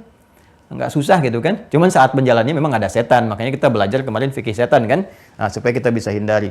Nah, ini kita jaga semuanya, teman-teman sekalian, terus sampai titik berakhirnya. Ya, bisa kuota kehidupan kita yang disebut dengan ajal, atau memang alam ini sudah selesai, berakhir. Ya, hari, waktu, di mana keadaan semuanya sudah tuntas berkehidupan. Misi risalah, Quran surah kedua, Al-Baqarah ayat 30, yang ditetapkan Allah kepada kita, di titik itu, di saat itu, di hari itu. Kalau hari kan mencakup perjalanan waktu kan. Paling gampangnya di bahasa Arab itu disebutkan dengan yaum. Kalau sudah yaum itu artinya bisa banyak. Bisa seharian, bisa di titik itu, di waktu itu, dan juga menjangkau totalitas aktivitasnya. Jadi kalau kita ingin tetapkan waktu yang juga mencakup aktivitas, gitu kan? Ya, aktivitas pekerjaan kita di waktu itu. Kemudian mencakup tempatnya juga, keadaannya. Jadi semua yang tercakup di saat itu, di titik itu. Ya, itu disebut dengan yaum namanya. Yaum, ya. Kalau kita ingin menunjuk kepada spesifik waktunya, nanti sa'ah namanya. Ya, sa'ah, makanya jam disebut dengan sa'ah. Jam berapa, menitnya, detiknya, dan sebagainya. Kalau ingin tempatnya, nanti disebut dengan makan namanya, dan sebagainya. Tapi kalau kita ingin menunjuk, mengcover semua itu secara langsung, ya, menunjuk kepada waktunya, waktu beraktivitas itu sudah selesai. Waktu tempat kita berkegiatan di situ sudah selesai. Semua, gitu kan. Nah, maka kita katakan, ya, keadaan yang mencakup semua itu disebut dengan yaum namanya. Ya. Berakhir, habis semua. Kita kan dituntut menjalani semua konsepsi tadi itu ya. Ikuti petunjuk Rasul ini sebagai uswah, kemudian kurikulum diturunkan. Ini pedomannya mengacu ke sini. Kemudian tugas malaikat mensupport begini. Tugas kita semua untuk menyembah Allah Subhanahu wa Ta'ala, mentauhidkan dan beribadah kepadanya. Kan? Sampai kapan? Sampai berakhir semua aktivitas kita, waktunya dan sebagainya. Imma kita yang pulang duluan atau memang kehidupan semuanya berakhir. Sampai berakhir. Yang mencakup semua itu disebut dengan yaum. Akhir itu dari bahasa Arab. Ya, al-akhir namanya. Ya. Maka kalau disebutkan sampai berakhir, sampai selesai, ya kan? Kita kan bertanya lagi, apa cirinya kehidupan berakhir itu? Seperti apa selesai? Bagaimana keadaannya? Maka di Islam dijelaskan simpul yang kelima, yaumul akhir. Ini yang mau saya sampaikan. Jadi dahsyat di Islam itu semua terkorelasi. Ya, dari Tuhannya dijelaskan siapa, tugas malaikat yang mensupport bagaimana, kontraknya apa, kitabnya apanya, ini sampai kapannya pun dijelaskan lagi. Makanya silahkan cari deh ya, kitab mana yang menerangkan secara sempurna dan semua terkorelasi, terkoneksikan dengan sangat detail, 1, 2, 3, 4, sampai ke sini. Makanya simpul yang kelima, ada simpul disebut dengan pembahasan iman terhadap yaumul akhir. Ya, yaum, ini sering diterjemahkan dengan hari gitu kan. Inilah kadang-kadang di bahasa Arab itu ada yang tidak bisa terwakili secara langsung dengan terjemahan. Ya, ada makna-makna yang sangat dalam gitu di dalam pembahasan itu, ya, dalam konteksnya yang kita harus jelaskan. Penjelasan itu disebut dengan tafsir namanya. Makanya ada terjemah, ada tafsir. Ya. Nah, karena itu yaum tadi bukan hanya menyebutkan hari, tapi juga mencakup waktu, karena di hari itu mencakup waktu, ya kan? keadaan, karena dalam sehari itu kita beraktivitas kan, ya, masuk perbuatan atau aktivitas kan, ya, ada juga ruang atau tempat, ya. Paling gampang kan begitu, kalau sudah menyebutkan hari, sudah terbayang di kita kan, hari ini kita mau kemana, di mana, tempatnya apa, jam berapa, dan sebagainya. Ini, semua ini akan berakhir. Habis, selesai. Ya kan? Jadi ada titik di mana saat kehidupan kita di muka bumi ini, waktunya sudah selesai, terhenti. Kalau waktu bagi setiap personalnya, disebut dengan ajal. Quran, surah ke-7, ayat 34. Walikulli ummatin ajal, ya kan? Setiap umat yang berkehidupan itu punya ada batas waktu berkehidupan. Setiap personalnya menjangkau semua kalangan, ya. Jadi bukan hanya 1-2 orang, semua umat yang berkehidupan, semua generasi, setiap personalnya punya ajal, batas berkehidupan. Ini sudah saya bahas di pertemuan yang lalu, ya kan? Nah, ini pun pada semua aktivitas, keadaan, ya, aktivitasnya, ruang, waktu, tempatnya, semua akan berakhir, sirna semua, habis. Kalau bukan kita secara personal meninggalkan tempat yang kita pijak, al-ard, ini tempatnya, untuk membawa misi sebagai khalifah. Ini yang Quran surah kedua ayat 30. Kalau bukan ajal kita datang duluan, kita yang meninggalkan al-ard, atau ini yang hancur dan meninggalkan kita semua, selesai. Ya. Kalau kita ingin menunjukkan semua ini terjadi sampai hancur, habis sehabis-habisnya, selesai tugas misi khalifah, ini juga selesai, semua selesai, maka gabungkan menjadi satu saja. Untuk mencakup makna ini kita sebut dengan yaum, untuk mencakup makna ini keberakhiran disebut dengan akhir. Ya, maka kita katakan yaumul akhir. Ya, waktu, saat atau hari, saat semua aktivitas kita dan tugas kita selesai. Berakhir, tugas tuntas, selesai. Tinggal nanti ada apa di waktu itu. Ya, bagaimana follow up-nya setelah itu? Ketika selesai itu bagaimana? Keadaannya seperti apa? Muaranya bagaimana? Kalau kita bertanya tentang keadaan, sifat, hal-hal terkait dengan itu, tambahkan ta di ujung kalimat akhirnya. Jadi kalau ini kata akhir, tambahkan ta di ujungnya. Ini. Maka kita kenal dengan kata akhirah, la akhirah. Ya, kalau ini menyifati ini, menunjuk pada berakhirnya, habisnya, tuntasnya, paripurnanya segala hal, ini menunjuk pada keadaan yang melekat pada waktu yang dimaksudkan. Keadaannya bagaimana? Ada apa di waktu itu? Seperti apa gambarannya dan sebagainya. Maka tersebut dengan akhirah namanya. Ya. Nah, sekarang yang paling menarik, di simpul yang kelima ini, kita akan belajar tentang ini. Ya, bagaimana keadaan saat berakhir? Ada apa di situ? Setelah itu ngapain? Bagaimana? Puncaknya bagaimana? Karena setelah ini kan nggak ada lagi segala hal. Dan puncaknya ada di situ. Jadi kalau sudah nggak ada lagi dan cuma di situ, artinya abadi kan sifatnya. Kalau yang kaya, kaya terus. Yang miskin, nestapa. Ya, dan nestapanya terbawa abadi. Ya, karena itu, apa pentingnya kita belajar ini, teman-teman sekalian? Next, kita kesini dulu, ya, sebelum kita uraikan satu-satu pemaknaannya. Pentingnya belajar ini, bahkan disebutkan oleh Syekh Said Sabiq nanti di halaman 260 dan seterusnya di kitab ini, nanti akan diajarkan. Insya Allah yang terhubung ke Mira, nanti ini akan di-scan, ya, yang bagian pembahasan seperti dulu. Nanti akan ditampilkan di layar, teman-teman bisa akses di web nanti ya, insya Allah setelah kajian ini. Untuk materi yang selanjutnya besok, ya, untuk sebagian penutup, nanti teman-teman sudah dapatkan itu, insya Allah ya. Nah, jadi kita belajar ini semua untuk mengetahui ini supaya punya peta persiapan berkehidupan. Ya, jadi kita tuh harus punya persiapan-persiapan pemetaan hidup itu. Ya, bagaimana hidup kita petakan kan? Pemetaan hidup. Kita punya rencana-rencana. Ya, kalau tahu kehidupan berakhir, ya ini kita kehidupan belum berakhir aja udah punya rencana-rencana kan? Nanti mau ngapain, ini seperti apa, gambaran bagaimana. Nanti kalau udah masuk ke fikih, saya terangkan kenapa dinamakan dengan sholat itu ada hikmahnya juga. Ya, dengan waktu-waktu sholat. Dari mulai subuh, disebut juga dengan fajar, sampai zuhur, asar, maghrib, isya, itu ada maknanya. Nah, salah satunya apa? Terkait dengan pemetaan berkehidupan. Jadi harian aja kita petakan. Ya, baru bangun tidur kita udah tahu nih. Ya, karena rencana-rencana kita tuliskan. Ini anak dibangunin jam sekian, ini dimandiin begini, saya harus ke sini, ke kantor jam sekian, macam-macam lah. Kalau hari libur saya begini, sepedaan jam sekian, olahraga ini jam sekian, terus disiapkan semua. Sekarang pertanyaannya, kalau yang sementara saja kita petakan dan kita siapkan, kenapa yang abadi, ya, kenapa yang abadi tidak kita siapkan sebelumnya?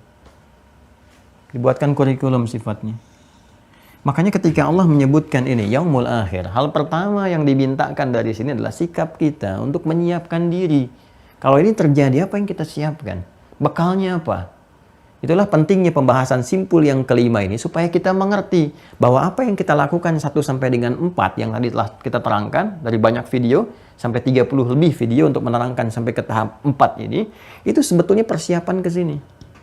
Ya?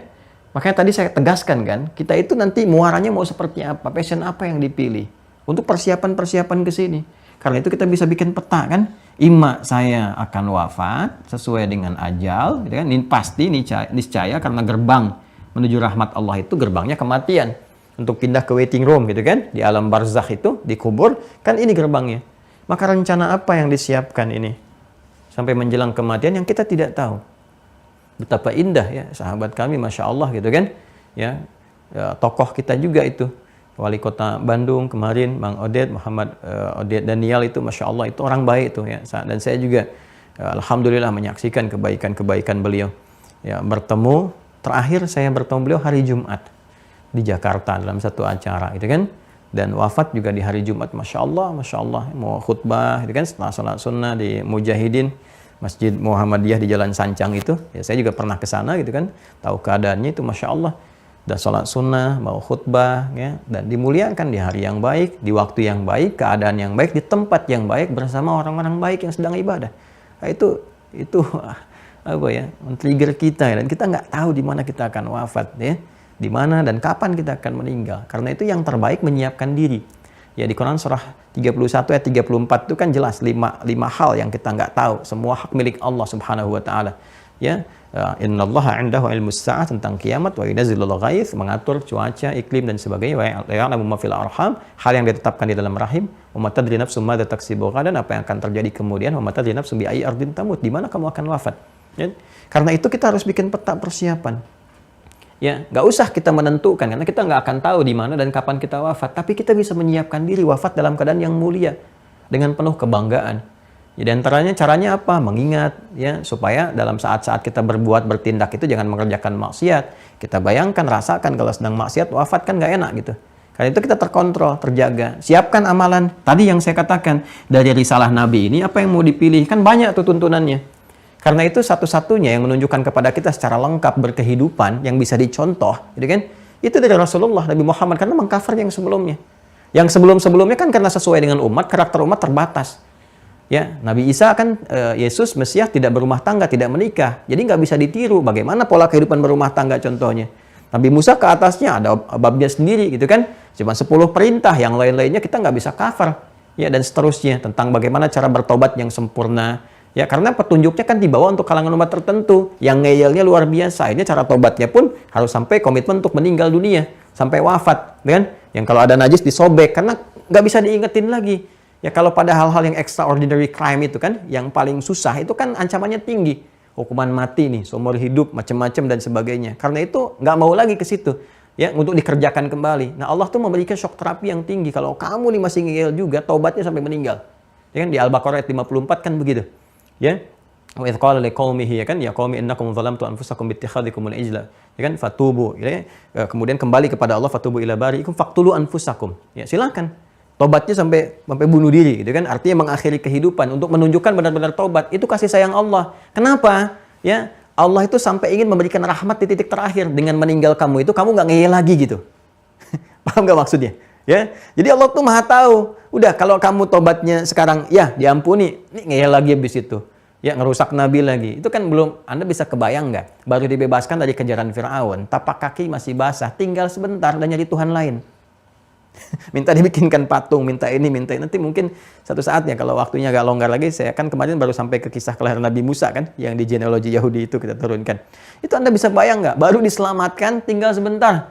Ya, Harun jagain sebentar ya, saya ngambil wahyu dulu nih ke Tur Sina gitu kan, ke Bukit Sinai gitu kan, bawa ke situ.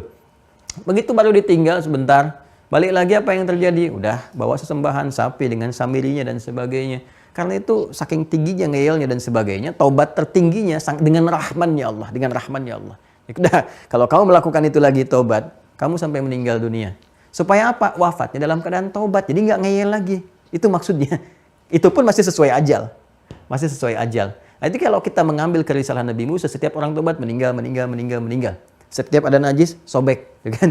Makanya saya sering bercanda dengan mengatakan tuh kalau ada pakaian masih disobek lagi tuh umatnya Nabi Musa nyasar ke zaman kini gitu. Karena kita itu sangat dimuliakan. Ya, dipikirkan sederhana. Tinggal hilangin kan? Satu, cuci sampai bersih sehingga hilang warnanya, gitu kan? Kemudian hilang baunya dan hilang rasanya, gitu kan? Nah, ini kan ada babnya juga, ada fikihnya juga. Nggak bisa kita langsung tiba-tiba pemahaman kita sendiri. Ada kotoran kucing, nempel di baju, gitu kan? Bersihkan, hilang warnanya, kan? Cium, hilang baunya. Terus hilang rasanya gimana? Mau dijilat? Tidak, itu ada babnya sendiri nanti. Ada ilmunya juga. Tapi yang mau saya katakan itu dengan bersihkan, bersih lagi, beres lagi. Jadi semua ada di sini. Kehidupan rumah tangga ada di sini. Profesi apa dicontohkan sama Nabi.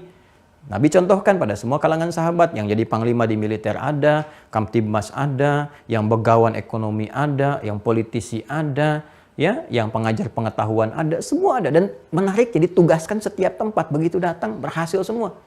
Diplomat-diplomat ulung tuh, ya, bagaimana surveinya Mu'adz bin Jabal ke Yaman, begitu diajak, ditugaskan Nabi, oleh Nabi ditugaskan tuh, balik lagi zaman Umar diangkat jadi gubernur, se-Yaman sejahtera semua. itu fikih diplomat tuh. Ya, kalau kita keluarkan ada semua. Jadi Anda profesi apa sih, tinggal dikeluarin dari sini.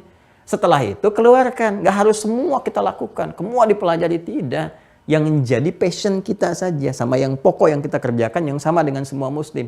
Sholat, puasa, zakat, macam-macam. Lalu profesi kita turunkan. Bikin pemetaan hidup. Sampai kapan? Sampai wafat. Jaga. Itu yang dimaksud wala tamutunna illa wa antum muslimun. Ini aja. Nah, tahu kehidupan berakhir sepenuhnya. Ya, kehidupan berakhir. Berakhir. Ini penting dikuatkan terus, diyakinkan, gak boleh ragu. Sebab kadang-kadang begini, sudah yakin tahu begitu, ya kan? Masih nggak siap-siap juga. Itu tipikal, di antara tipikal kemanusiaan yang mengikuti tipu daya setan tuh. Ada demikian, sudah tahu salah, gitu kan? Masih dikerjakan. Ya, itu di antara jahalah namanya. Sifat jahalah itu salah satu maknanya itu. Ya, sifat jahalah itu salah satunya begitu. Ada yang memang tanpa ilmu. Ada yang sudah tahu dikerjain juga, es batu ditiupin, gitu kan? Ya udah tahu dingin apa masih ditiupin juga karena ada asap, kan bukan panas gitu, ya. Jadi udah tahu salah dikerjain juga, ya. Udah tahu bohong itu salah, bohong juga. Udah tahu bikin hoax itu keliru, dibikin juga, ya. Itu sifat dasar. Makanya nanti ketika Allah menerima tobat disebutkan sifat ini karena ada yang nggak tahu atau memang tahu dikerjakan, tapi masih diterima tobatnya kalau dia mau berubah. Itu ada di Quran surah keempat ayat 17. Quran surah keempat An-Nisa ayat 17. Innamat taubatu 'ala Allahi lil ladzina ya'maluna as-su'a bijahalatin. Ya. Bijahalatin thumma yatubuna min qarib. Ya, sungguh taubat yang diterima oleh Allah Subhanahu wa taala adalah taubat karena satu kesalahan dikerjakan karena jahalah ini. Ya, karena nggak ada ilmu, makan makanan, nggak tahu kalau yang dimakan daging babi atau nggak tahu hukum babi seperti apa dia makan. Enak juga ya, enak makan, itu kan diterusin nih, itu kan haram. Nah, begitu tahu dia, ya Allah, tobat ya Allah, merasa nggak enak, merasa apa, pengen dimuntahkan, pengen macam-macam, udah selesai, kan? Macam-macam dia bertobat, tinggalkan lagi. Nah, itu jahalah. Atau udah tahu memang salah, dikerjain juga, seperti ada yang saya contohkan. Dusta, tahu dusta itu salah, dikerjakan. Tahu berselisih itu salah, masih berselisih juga. Tahu mencela itu salah, masih mencela, dan itu jahalah namanya. Tapi kalau mau bertobat, menyadari itu keliru, ya, itu diterima oleh Allah. Sepanjang tidak ditunda-tunda, disegerakan. Ya, salah siang, siang itu bertobat. Jangan tunggu malam, karena boleh jadi sore udah wafat. Ya. Nah ini teman-teman sekalian, kalau kita harus yakin, menguatkan. Suatu saat kita wafat, terus diyakinkan ke dalam diri kita, suatu saat kehidupan berakhir. Apa sih yang mau dikumpul-kumpul gitu kan? Apa sih yang mau dituju-tuju? Nah, akhirnya kita tahu esensi kehidupan. Dengan adanya pembahasan yaumul akhir, kita memahami esensi hidup. Ini. Terus kalau Anda terus kumpul-kumpulkan harta, mau sampai kapan? Sementara kehidupan aja berakhir. Apa yang mau Anda kumpulkan lagi? Buat apa? Ya. Tapi kalau kita paham esensi kehidupan, dikumpulkan itu untuk menghasilkan sebuah hal yang berkualitas. Oh, saya ngumpulkan ini supaya bisa zakat, cari bekal, supaya bisa infak, supaya bisa sedekah, supaya bisa mendesain tempat yang memudahkan untuk sholat, untuk bisa jamaah di rumah juga kalau nggak sempat ke masjid karena alasan tertentu yang dibenarkan syariat, macam-macam. Ya, arahnya itu spesifik. Jadi berkualitas kehidupannya, punya esensi. Ya, substansi hidupnya jelas gitu kan. Tapi kalau kita nggak paham tentang ini, akhirnya dunia ya begitu aja. Dan nanti bahayanya setan masuk. Oh udahlah, kehidupan besok kan belum jelas. Yang meninggal aja nggak ada kabar sampai sekarang. Emang ada yang balik lagi mengatakan kepada kamu, kehidupan begini-begini, udah kamu jalani nikmati yang sekarang. Wa ma yuhlikuna illa dahru, nggak ada yang menghancurkan kita kecuali masa aja. Itu kan bahasa jahiliyah dulu. Ya makanya udah bos, nikmati aja yang sekarang. Besok gimana nanti, kita aja belum tahu besok gimana gitu kan. Yang ada aja yang sekarang, itu bahasa setan tuh. Hati-hati. Men? Nah, itu hati-hati teman-teman sekalian. Pada akhirnya apa? Hidup jadi nggak berkualitas. Cuma ria, sum'ah, foya-foya, macam-macam. Mabuk-mabuk, ini, itu, dan sebagainya. Nggak ada kualitasnya. Meninggal, selesai. Apa yang dikumpulkan? Nggak ada maknanya. Ya, silahkan cek semua. Kali-kali main lah ya ke kuburan tuh. Bukan ke alam kubur. Kalau ke alam kubur kita nggak bisa gitu kan, ke kuburan. Kuburan coba lihat-lihat tuh. Satu-satu, ada nggak yang paling besar tuh kuburannya tuh? Misalnya satu kuburan sendiri, ya taruhlah misalnya 2 hektar gitu kan. Cek 1 hektar atau berapa ribu meter hanya untuk tahu aja di situ dikuburin nggak dalamnya sama rumahnya yang paling mewah itu yang berhektar-hektar lahannya, ya kan? Ada nggak masuk ke situ handphonenya keluarga kalau kangen miss call atau video call dengan alam kubur? Nggak ada, tetap tidak ada. Jadi kadang akhirnya ketika kita melihat makam, melihat kuburan, oh satu saat kita kesini ya, masuk ke sini gitu. Oh ternyata yang saya kumpul ini nggak dibawa. Pada akhirnya hilang juga. Dan dunia kan begitu seperti saya sampaikan. Kalau nggak dipakai dengan perbuatan, dia rusak sendiri. Karena sifatnya begitu, dana. Rendah, hina, hilang, rusak. Jadi kalau nggak digunakan, rusak sendiri. Ibu beli jilbab, biarin aja bu. Ya, sampai 10 tahun, simpen aja sama ibu tuh. Rusak sendiri. Gelas dibiarin aja, sampai sebulan kotor sendiri. Itulah dunia. Jadi, dunia itu bisa berfungsi kalau ada perbuatan di situ. Perbuatan itu disebut amal. Ya. Nah, di amal inilah turun satu ukuran, bisa pahala penilaiannya, bisa dosa. Jadi di sini aja dunia itu terkait dengan ini. Kalau ke sini soleh, ke sini salah. Tinggal pilih yang mana, amal soleh, amal salah. Ini semua yang terkait dengan dunia itu yang menentukan perbuatannya, bukan perangkatnya. Kalau perangkat itu cuma ujian untuk bisa memaksimalkan ini. Coba Anda beli apapun, kan pada akhirnya kan interaksi dengan kita, dengan benda itu yang dinilai. Ini jadi amal. Mau mobil sebagus apapun tetap fungsinya kan dipakai jadi perbuatan. Ya, Anda kalau cuma beli mobil diliatin, gitu rusak sendiri, ya kan? Panasin, ya beli Ferrari, balapan sama taksi, bising-bisingan, macam-macam dan sebagainya. Itu kan amal perbuatan. Cuman tinggal dipilih mau yang mana, jadi soleh atau jadi salah. Nah, itu akan jadi berkualitas ketika kita sadar bahwa apapun yang kita kerjakan pada akhirnya selesai. Karena kehidupan pun akan berakhir. Kita akan berhadapan dengan wafat, dengan ajal. Kita melihat, oh, berarti kalau Allah menitipkan nikmat ini kepada saya, pengetahuan, saya harus gunakan dengan amal. Bagaimana pengetahuan jadi amal? Dengan mengajar, supaya ada pahala-pahala, gitu kan? Oh, Allah titipkan kepada saya harta benda. Berarti apa nih supaya punya kualitas, esensial kita petakan. Ada apa aja nih supaya ini berubah jadi esensial? Ini petunjuknya. Balik lagi ke simpul yang keempat. Balik ke simpul yang ketiga. Ada apa saja penggunaan harta sehingga menjadi amal yang berkualitas. Lihat. Di Al-Quran dibentangkan, ini loh menata harta kamu. Jadi ada manajemen harta. Kalau di bisnis, cara dahsyatnya Allahu Akbar. Cara mencarinya disebutkan. Potensi tempat mencarinya begini. Cara mencarinya begini. Setelah didapatkan, cara mengeluarkannya supaya berkualitas seperti ini. Anda temukan di Islam. Detail sekali. Bahkan ini pun diatur cara beraktivitas. Bangun tidur aja udah ada bimbingan. Ini cara bangun tidur seperti ini. Masuk toilet begini, keluar toilet begini. Mau berangkat kerja kaki yang melangkah begini. Berjalan berpakaian seperti itu semua supaya punya kualitas. Detail sekali. Detail sekali. Ya. Nah, ini yang mau saya katakan. Jadi pembahasan tentang ini melahirkan kualitas hidup ya yang esensial, yang penuh dengan makna. Ini bagian pertama. Kemudian menghadirkan kesadaran yang paripurna supaya tidak larut dalam kehidupan dunia. Karena kita mengerti dunia ini akan berakhir, makanya nggak ada pamer-pamer, gitu kan? Ya, nggak ada istilahnya kesombongan yang ditampilkan dalam berkehidupan dunia. Karena apa? Yang sombong dengan yang nggak sombong meninggal juga. Mau sombong ya habis juga. Kalau udah kiamat mau ngapain lagi sombong? Itu kan habis semuanya tuh. Apa yang mau disombongkan? Jadi begitu tahu, akhirnya perlombaannya mengarah kepada apa? Mengarah kepada hidup yang berkualitas. Perlombaannya ke sini. Dari sini diarahkan ke sini. Ini jalurnya ke sini, ke soleh.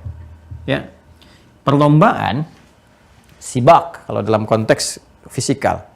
Ya. Istibah kalau usaha kita kuat untuk berlomba. Ya, mengumpulkan kebaikan-kebaikan. Kebaikan itu khair, kalau disifati dan bentuk jama jadi khairat. Maka kita kenal dengan istilah ya istibaqul khairat. Kalau dijadikan sebagai kata perintah, fastabiqul khairat. Quran surah kedua Al-Baqarah. Ayat 148. Baik. Ada? Ada ayatnya? Buka dulu, paling kanan, ya kan? Ke atas sedikit. Nah, ini kan nyambung dari sini. Al-haqqu min rabbika fala takunanna minal mumtarin, ya kan? Sampai masuk ke ayat 48. Walikulli wijhatun huwa muwalliha. Walikulli wijhatun huwa muwalliha. Setiap kita itu punya orientasi yang berbeda-beda dengan yang lain. Mungkin nggak akan sama. Ya, dalam beramal soleh ya. Misalnya ada yang kecenderungan dengan ilmu pengetahuan. Senangnya belajar. Tapi bagaimana ilmu itu berkualitas menjadi ibadah. Baik di umum ataupun agama. Apalagi agama. Terus ada yang senangnya ngambil passion di harta bisnis, tuh kan? Dia nggak jadi dosen, nggak jadi peneliti, nggak jadi ilmuwan, dia jadi pengusaha, ada yang pedagang. Ada yang senangnya di birokrasi, ada yang di diplomasi, jadi pejabat, punya kedudukan, kan? Ada yang nggak senang dengan harta, dengan ilmu, dengan kedudukan, dia senang pakai tenaga aja, dia mengabdi dengan tenaga. Kan? Di masjid, dia mengabdi dengan suaranya, dia azan dan sebagainya, kan? Kalau istilah tuh manusia aja, kalau udah meninggal sama aja semua pengen jadi almarhum. Kan? Nggak ada ini almarhum level 1, almarhum level 2 kayak PPKM misalnya kan, nggak ada begitu. Ya, semua sama semua. Semua ketika meninggal beres semuanya. Ya, mau yang dokter, mau yang apa, semua selesai, cuman satu. Jadi itu nama manusia aja. Jadi yang mengatakan ini marbot, ini itu semua manusia yang bikin. Pada akhirnya meninggal juga, yang menentukan kualitas amalnya. Ini poinnya. Jadi kita keluarkan, cek, balik ke sini. Kalau kita mengerti semua itu, ini esensial. Kehidupan kita menjadi lebih bermakna. Ya, terukur. Jadi kita tahu nih, ya walikulli wijhatun huwa muwalliha fastabiqul khairat. Dan setiap orang mungkin punya kecenderungan beda-beda. Dalam beramal pun ada yang senang tahajud, belum terbiasa puasa. Ada yang senang puasa, tahajud belum konsisten. Ada yang baru membaca terus. Wah, saya kalau menghafal nih kayaknya keterbatasannya agak tinggi nih. Tapi saya mau saingi pahala dia menghafal dengan saya baca. Dia senang jadi ahli baca terus dia kumpulin. Ya bahkan orang sebulan 30 juz, dia coba tarik sepekan 30 juz, ya. Ya bahkan dia sehari itu kalau mau kita jadikan sepekan tuh gampangnya begini, dari Sabtu 5 juz, ya. Dijadikan waktu sholat tuh. Subuh, zuhur, asar, maghrib, isya, setiap waktu sholat itu 1 juz bagi 2. Sebelum waktu sholat, setelah waktu sholat setengah juz. Itu kalau bisa konsisten setiap hari 5 juz. Ya, Sabtu 5 juz. Ahad 5 juz, Senin 5 juz, Selasa 5 juz, Rabu 5 juz, Kamis 5 juz. 6 kali 5, 30 juz. Jumat tinggal berdoa kepada Allah. Demikian, penghafal Quran juga seperti itu. Kalau murajaah, sehari dapat 5 juz, itu insya Allah terjaga. Tiap Jumat berkah, tinggal berdoa, dan sebagainya. Dapat berkahnya. Ya, kalau udah dahsyat lagi, apalagi kalau level ulama-ulama tinggi, karena harus mengkaji hukum, menganalisis, itu bisa sehari 1 juz sendiri, sehari 30 juz sendiri tuh. Gali. Al-Imam Syafi'i kan kalau tiap hari 1 juz. Ramadan bisa satu hari 1 hatam 30 juz setiap hari. Setiap hari sekali hatam Quran. Tuh. Nanti kalau misalnya masuk Ramadan 2 kali hatam, pagi dengan malam tuh. Ya, pekerjaannya itu aja. Makanya kalau Ramadan para ulama itu nggak ngajar. Ya, mengevaluasi diri, ibadah tingkatin. Ibadah aja gitu. Dekatin Allah, dekat. Ini setelah itu ngajar lagi. Makanya semua pelajaran disampaikan sebelum puasa supaya puasa fokus ibadah. Sekarang manusia pada umumnya malah sibuk belajar waktu Ramadan, kan? Salah sih tidak gitu ya. Cuma barangkali nanti amalnya menjadi tersekat karena waktunya jadi terbatas, kepotong itu gitu. Nah, itu fikih lain ya. Ini kurang lebih teman-teman. Jadi berkualitas semuanya. Nah, sekarang kalau udah paham gini, Quran kasih ilmu lagi kalau belum sadar ya. Kalau belum sadar akan ada begini. Nah, untuk menguatkan itu butuh keyakinan. Ya kuatkanlah, kehidupan akan berakhir. Harus yakin, gak boleh ragu. Karena itulah yaumul akhir ini seringkali melekat dengan kata iman di Al-Quran. Bahkan dilekatkan dengan keimanan kita kepada Allah. Kalau memang kamu beriman kepada Allah, kamu harus yakin kehidupan berakhir. Ya kan? Kamu pun akan meninggal, kamu wafat. Setelah itu nanti ada hisab, ada macam-macam. Karena itu sering kita temukan kalimat iman kepada Allah. Ya kan? Kata imannya juga dilekatkan dengan yaumul akhir. Ya, saya Quran surah kedua pertama kali disebutkan. Ya, yaumul akhir itu pertama kali disebutkan Quran surah kedua Al-Baqarah ayat 8. sebelah kanan agak ke tengah sedikit di mushaf standar. Ada wa minan nasi may yaqulu amanna billahi wa bil yaumil akhir wa ma hum bimumin. Ada ayatnya? Ya, wa minan nasi may yaqulu, ini ciri orang munafik disebutkan. Dia mengatakan yakin padahal enggak, gitu kan? Nah, tapi poin yang kita ingin garis bawahi adalah disebutkan kata iman pada Allah lalu disandingkan dengan yaumul akhir. Seakan memberi kesan begini, kalau kamu yakin memang, yakin kepada Allah, yakin bertuhan kepada Allah, menyembah Allah dibuktikan, yakin Allah sebagai Tuhan, keyakinan itu harus sama dengan kamu meyakini yaumul akhir. Lekatkan pada jiwa kamu, jangan sampai goyah. Karena ini perintah Allah. Yakin, kalau kamu yakin kamu meninggal, kamu akan main-main. Kalau kamu yakin kamu akan wafat, kamu akan lebih berkualitas dalam berkehidupan. Dunia ini sederhana, kalau kamu bukan meninggalkan dunia, dunia yang meninggalkan kamu semua, habis gitu. Harus yakin itu. Karena itu kita temukan sering kalimat yaumul akhir bersanding dengan iman. Ya? Nah, itu rumus pertama dari Al-Qur'an. Jadi kalau kita ingin melekatkan konsep ini dalam kehidupan, maka iman itu tanamkan. Cara mengimplementasikannya adalah ingatkan selalu pada diri kita. Udah, kualitas tingkatkan, kehidupan berakhir. Tuh ditunjukkan semua meninggal. Yang punya jabatan meninggal, yang punya harta meninggal, kan? Siapa yang punya ilmu meninggal, orang kaya mati, kedudukan mati, yang disebut miskin mati, semua wafat. Gak ada yang abadi sifatnya. Nah, tinggal bedanya saat wafat membawa apa, itu. Ya. Nah, dahsyatnya bagian penutupnya adalah kita kan balik nanya, ya Allah, waktu itu kejadiannya gimana? Kalau meninggal sudah banyak lihat gitu kan. Tinggal saya nanti meninggal, saya nggak tahu bagaimana, saya jaga gitu kan. Nah, terus kalau kehidupan berakhir seperti apa suasananya? Gambarannya bagaimana? Untuk memberikan goncangan kepada jiwa supaya nggak main-main, ya kan? Dan sebagainya. Terus waktunya seperti apa? Kapan? Bagaimana? Itu kan? Dari segi waktu, kejadiannya bagaimana? Setelah itu ada apa? Karena ada akhirat nih. Ya, bagaimana keadaan akhirat itu, sifat-sifat keadaannya seperti apa setelah kehidupan berakhir? Ada apa? Bagaimana? Dan seterusnya. Nah, insya Allah pembahasan itu kita akan lanjutkan esok hari, teman-teman sekalian. Ya, dan bekal untuk besok, saya sudah siapkan ini. Kitabnya ini, ya, nanti dari halaman 260, insya Allah benar ya. Nah, waktu belajar kita menghafal ini. Jadi ujian juga dikonfirmasi itu, dituliskan kembali. Nah, betul ya, dari 260 nih teman-teman sekalian. Nah, ya betul. Alhamdulillah. Nah ini. Nah, nanti insya Allah di-scan dari sini dan seterusnya. Mafhum yaumul akhir. Nanti pengertian yaumul akhir apa sudah saya bahas tadi. Manfaatnya apa. Sampai nanti terkait dengan keadaan-keadaan, bahkan di Quran disebutkan nama-nama. Di sini lengkap yang disebutkan. Ya, ada yaumul ba'thi, gitu kan. Ada yaumul hisab, yaumul qiyamah. Apa bedanya tuh? Yaumuddin, apa bedanya dengan yaumul jaza? Apa bedanya dengan yaumul hisab? Apa bedanya dengan yaumul ba'thi? Apa bedanya dengan yaumul fathi? Apa bedanya dengan nanti terus dia yaumul qiyamah? Nanti ada nama-nama tersendiri yang memberikan kesan, yang menjawab semua hal terkait dengan itu. Ya. Dan nanti karya-karya ulamanya juga kita akan tunjukkan beberapa. Ya, seperti nanti misalnya ada Al-Bidayah wan Nihayah, itu kan permulaan dengan akhir karya Al-Hafidz Ibnu Katsir, ada 21 jilid. Ya, kita punya juga ada nih. Nah, nanti kita tunjukkan. Nah, ini nih. Bidayah wan Nihayah 21 jilid nih. Ya, jadi kita tunjukkan di sini. Nah, nanti kita uraikan, jadi permulaan seperti apa, perjalanan sampai akhir.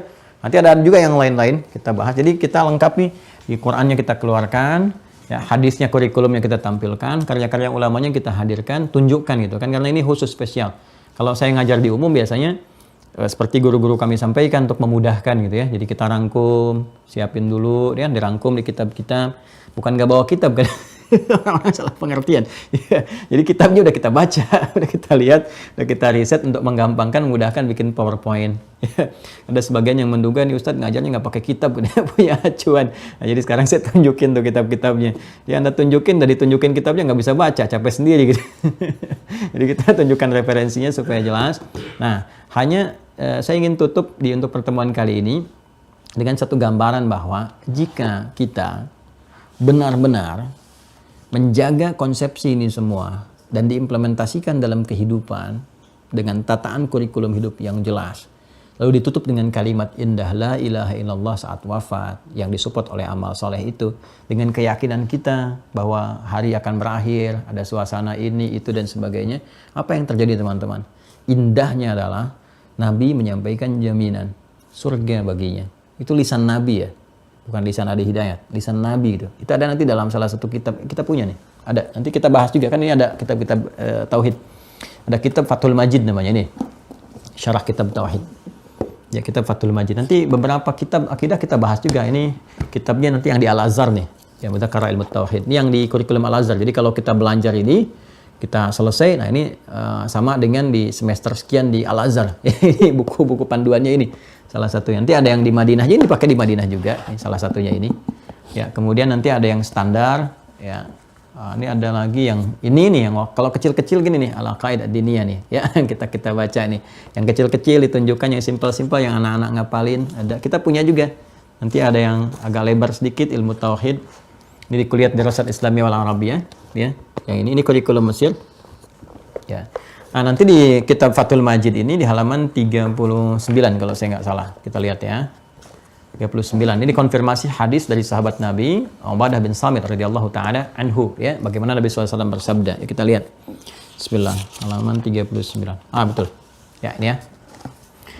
Yang ini kalau kita bacakan, Bismillahirrahmanirrahim. Qala an Ubadah bin Samit, hadis dari sahabat Ubadah bin As-Samit, semoga Allah ridai kepada beliau. Beliau menyampaikan, qala Rasulullah SAW, Rasulullah SAW bersabda, man syahida an la ilaha illallah wahdahu la syarikalah. Kemudian karena ada syarah panjang ke bawahnya, terus dia pindah kan, wa anna kan Muhammadan abduhu wa rasuluh wa anna Isa abdullahi wa rasuluh. Kemudian wa kalimatuhu alqaha ila Maryam wa ruhum minhu. Nah, wal jannatu ini syahidnya, wal jannatu haqq, ya, wal jannatu haqqun wan nara haqqun adkhalahu Allahu al jannata ala ma kana, ya, minal amal. Ini sangat menarik dia.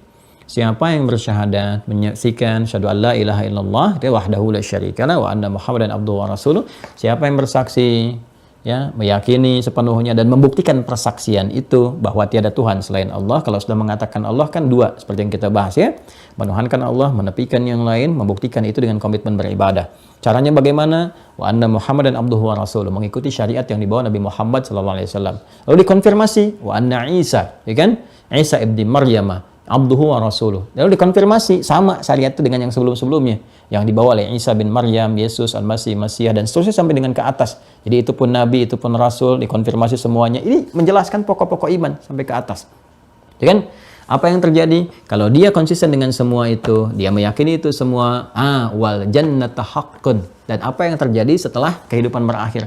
Adanya surga, itu hak nyata adanya, wan nara haqqun, tapi neraka juga nyata adanya. Artinya berbicara tentang yaumul akhir. Bahwa kehidupan akan berakhir, ada puncak kehidupan, terus dia siapkan dari situ punya pemetaan hidup. Ya, di hadis ini tuh cuma satu kalimat yang disampaikan, tapi dalam sekali. Cara gampang ini, siapa yang merasa dirinya muslim, beriman, yang mengikuti risalah Nabi Muhammad, ya, yang dibawa juga oleh nabi-nabi lain sebelumnya, disempurnakan oleh Nabi Muhammad.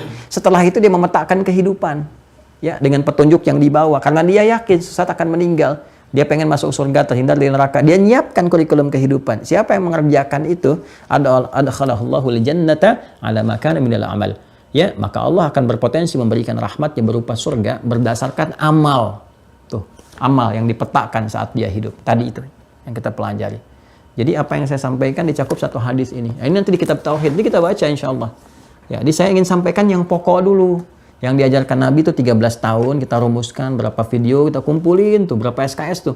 Ya, 13 tahun kita jadikan dalam 2 bulan, 3 bulan kan nggak mudah gitu. Tapi kita kumpulkan, setelah paham semuanya, jadi saya ingin mengerti pada sesuatu kita semua, seperti yang guru kami juga ajarkan, yang kita menepikan hal-hal yang berbeda pendapat dulu gitu ya. Ya, aspeknya sudah aspek-aspek diskusi misalnya, ya, sudah masuk kepada bahasan-bahasan dialektika, itu kita simpan dulu karena itu sudah kelas advance, itu sudah mempertahankan argumentasi. Kalau ada pertanyaan begini, jawabnya gimana. Nah, itu ada kompleksitas di abad kedua, abad ketiga hijrah, terutama di situ.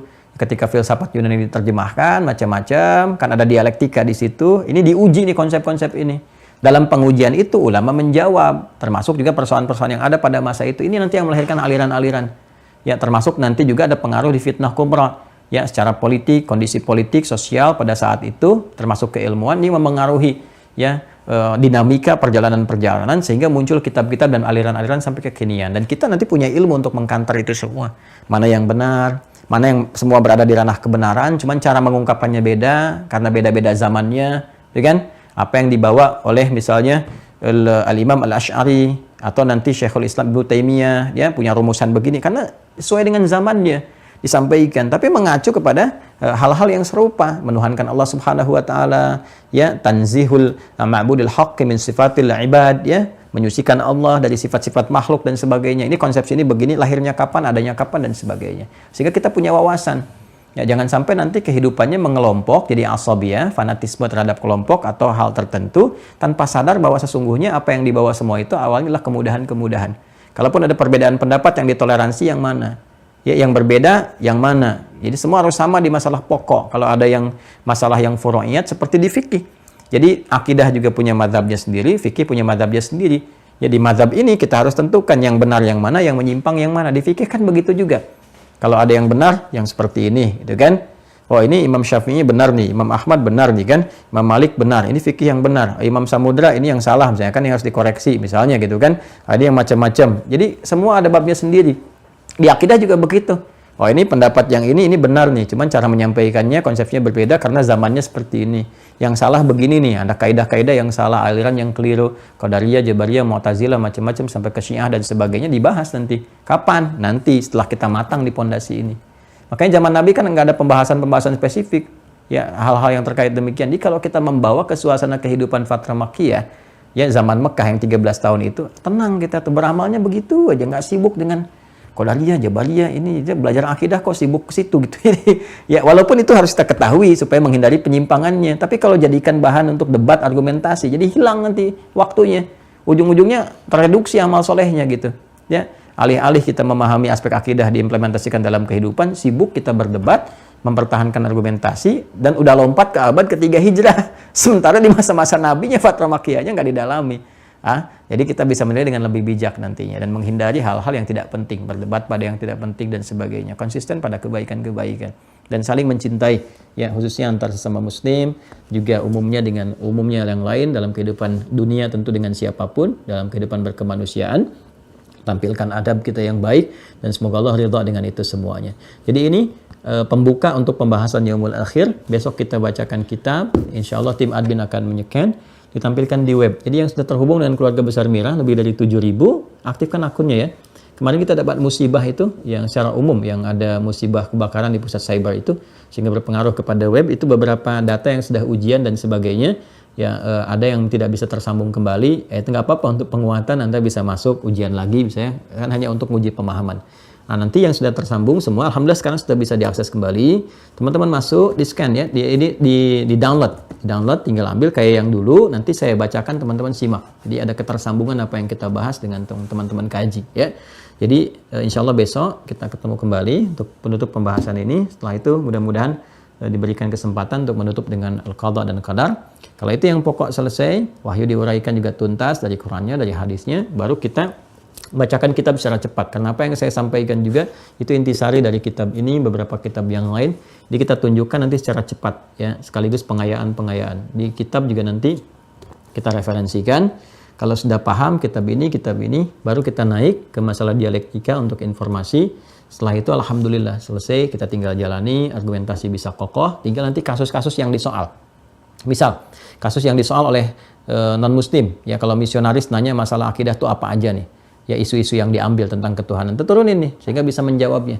Termasuk isu berkehidupan. Ya, kalau Nabi disoal tentang masalah poligami, tentang dengan Sayyidah Aisyah, tentang dengan isu ketuhanan, isu ini, isu itu, tentang wahyu, tentang Quran disebut kurang sempurna, di apa tuh? Kita keluarin isunya, kita bahas satu-satu.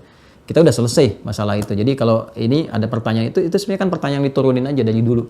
Ada di Al-Quran juga sudah ada dan diteruskan lagi oleh orientalis, ya, kemudian sebagian dengan misionaris dan dijawab secara ilmiah. Kita jawab secara ilmiah, ya kan? Ditanya dan jawab.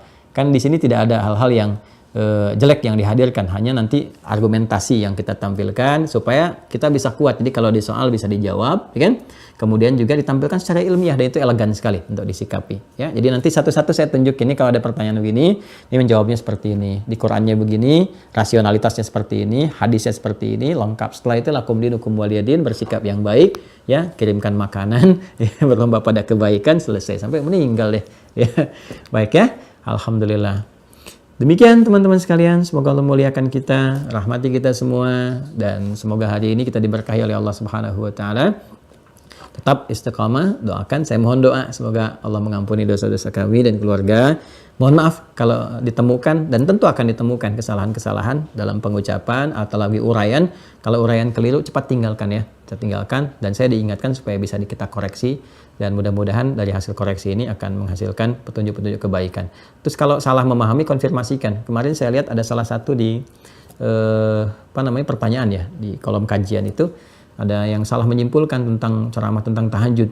Ya, saya biasanya tahajud, tapi setelah Ustadz menerangkan tentang tahajudnya Rasulullah, saya nggak tahajud lagi, gitu kan. Kenapa? Karena kan cara tahajud mengikuti Nabi, sementara Nabi kaki sampai bengkak, bacaan banyak. Ya, Ustadz bilangnya begitu, jadi saya nggak mau tahajud lagi. Dan saya akan di hari kiamat ketika ditanya, kenapa kamu nggak tahajud lagi? Karena lihat ceramah Ustadz Adi Hidayat.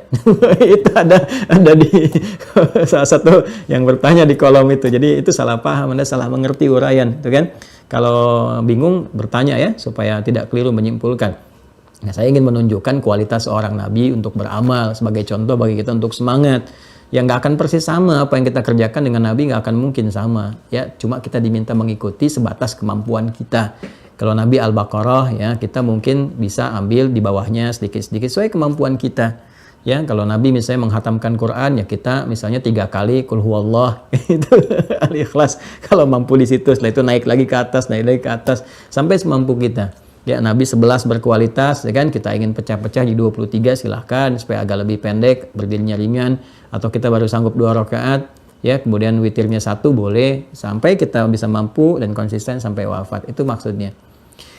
Demikian, terima kasih. Allahumma taqabbal minna innaka antas samiul alim wa tub alaina innaka antat tawwabur rahim. Allahumma arzuqna ni'matal istiqamah min hayatina ya arhamar rahimin waj'al hayatana fid dunya hayatan thayyibah wa akhir wafatina husnal khatimah wa tawaffana muslimin bil yaumil akhir ya arhamar rahimin alhiqna ma'al ladzina amta 'alaihim minan nabiyyin was-siddiqin wasyuhada'i was-salihin wa hasuna ulaika rafiqa. Allahumma inna na'udzubika ya Allah min shiddati yaumil qiyamah, min shiddati ya Allah man karba'i yaumil akhir ya arhamar rahimin warzuqna rahmataka wa syafa'atika ya arhamar rahimin wa syafa'ati nabiyyika wa qur'anika ya rabbal alamin. Wa sallallahu ala sayyidina Muhammad wa ala alihi wa sahbihi ajma'in wa akhiru da'wana subhanakallahumma wa bihamdika nashhadu an la ilaha illa anta nastaghfiruka wa natubu ilaik walhamdulillahi rabbil alamin. Terima kasih, saya mencintai Anda semua karena Allah. Maafkan saya. Assalamualaikum warahmatullahi wabarakatuh.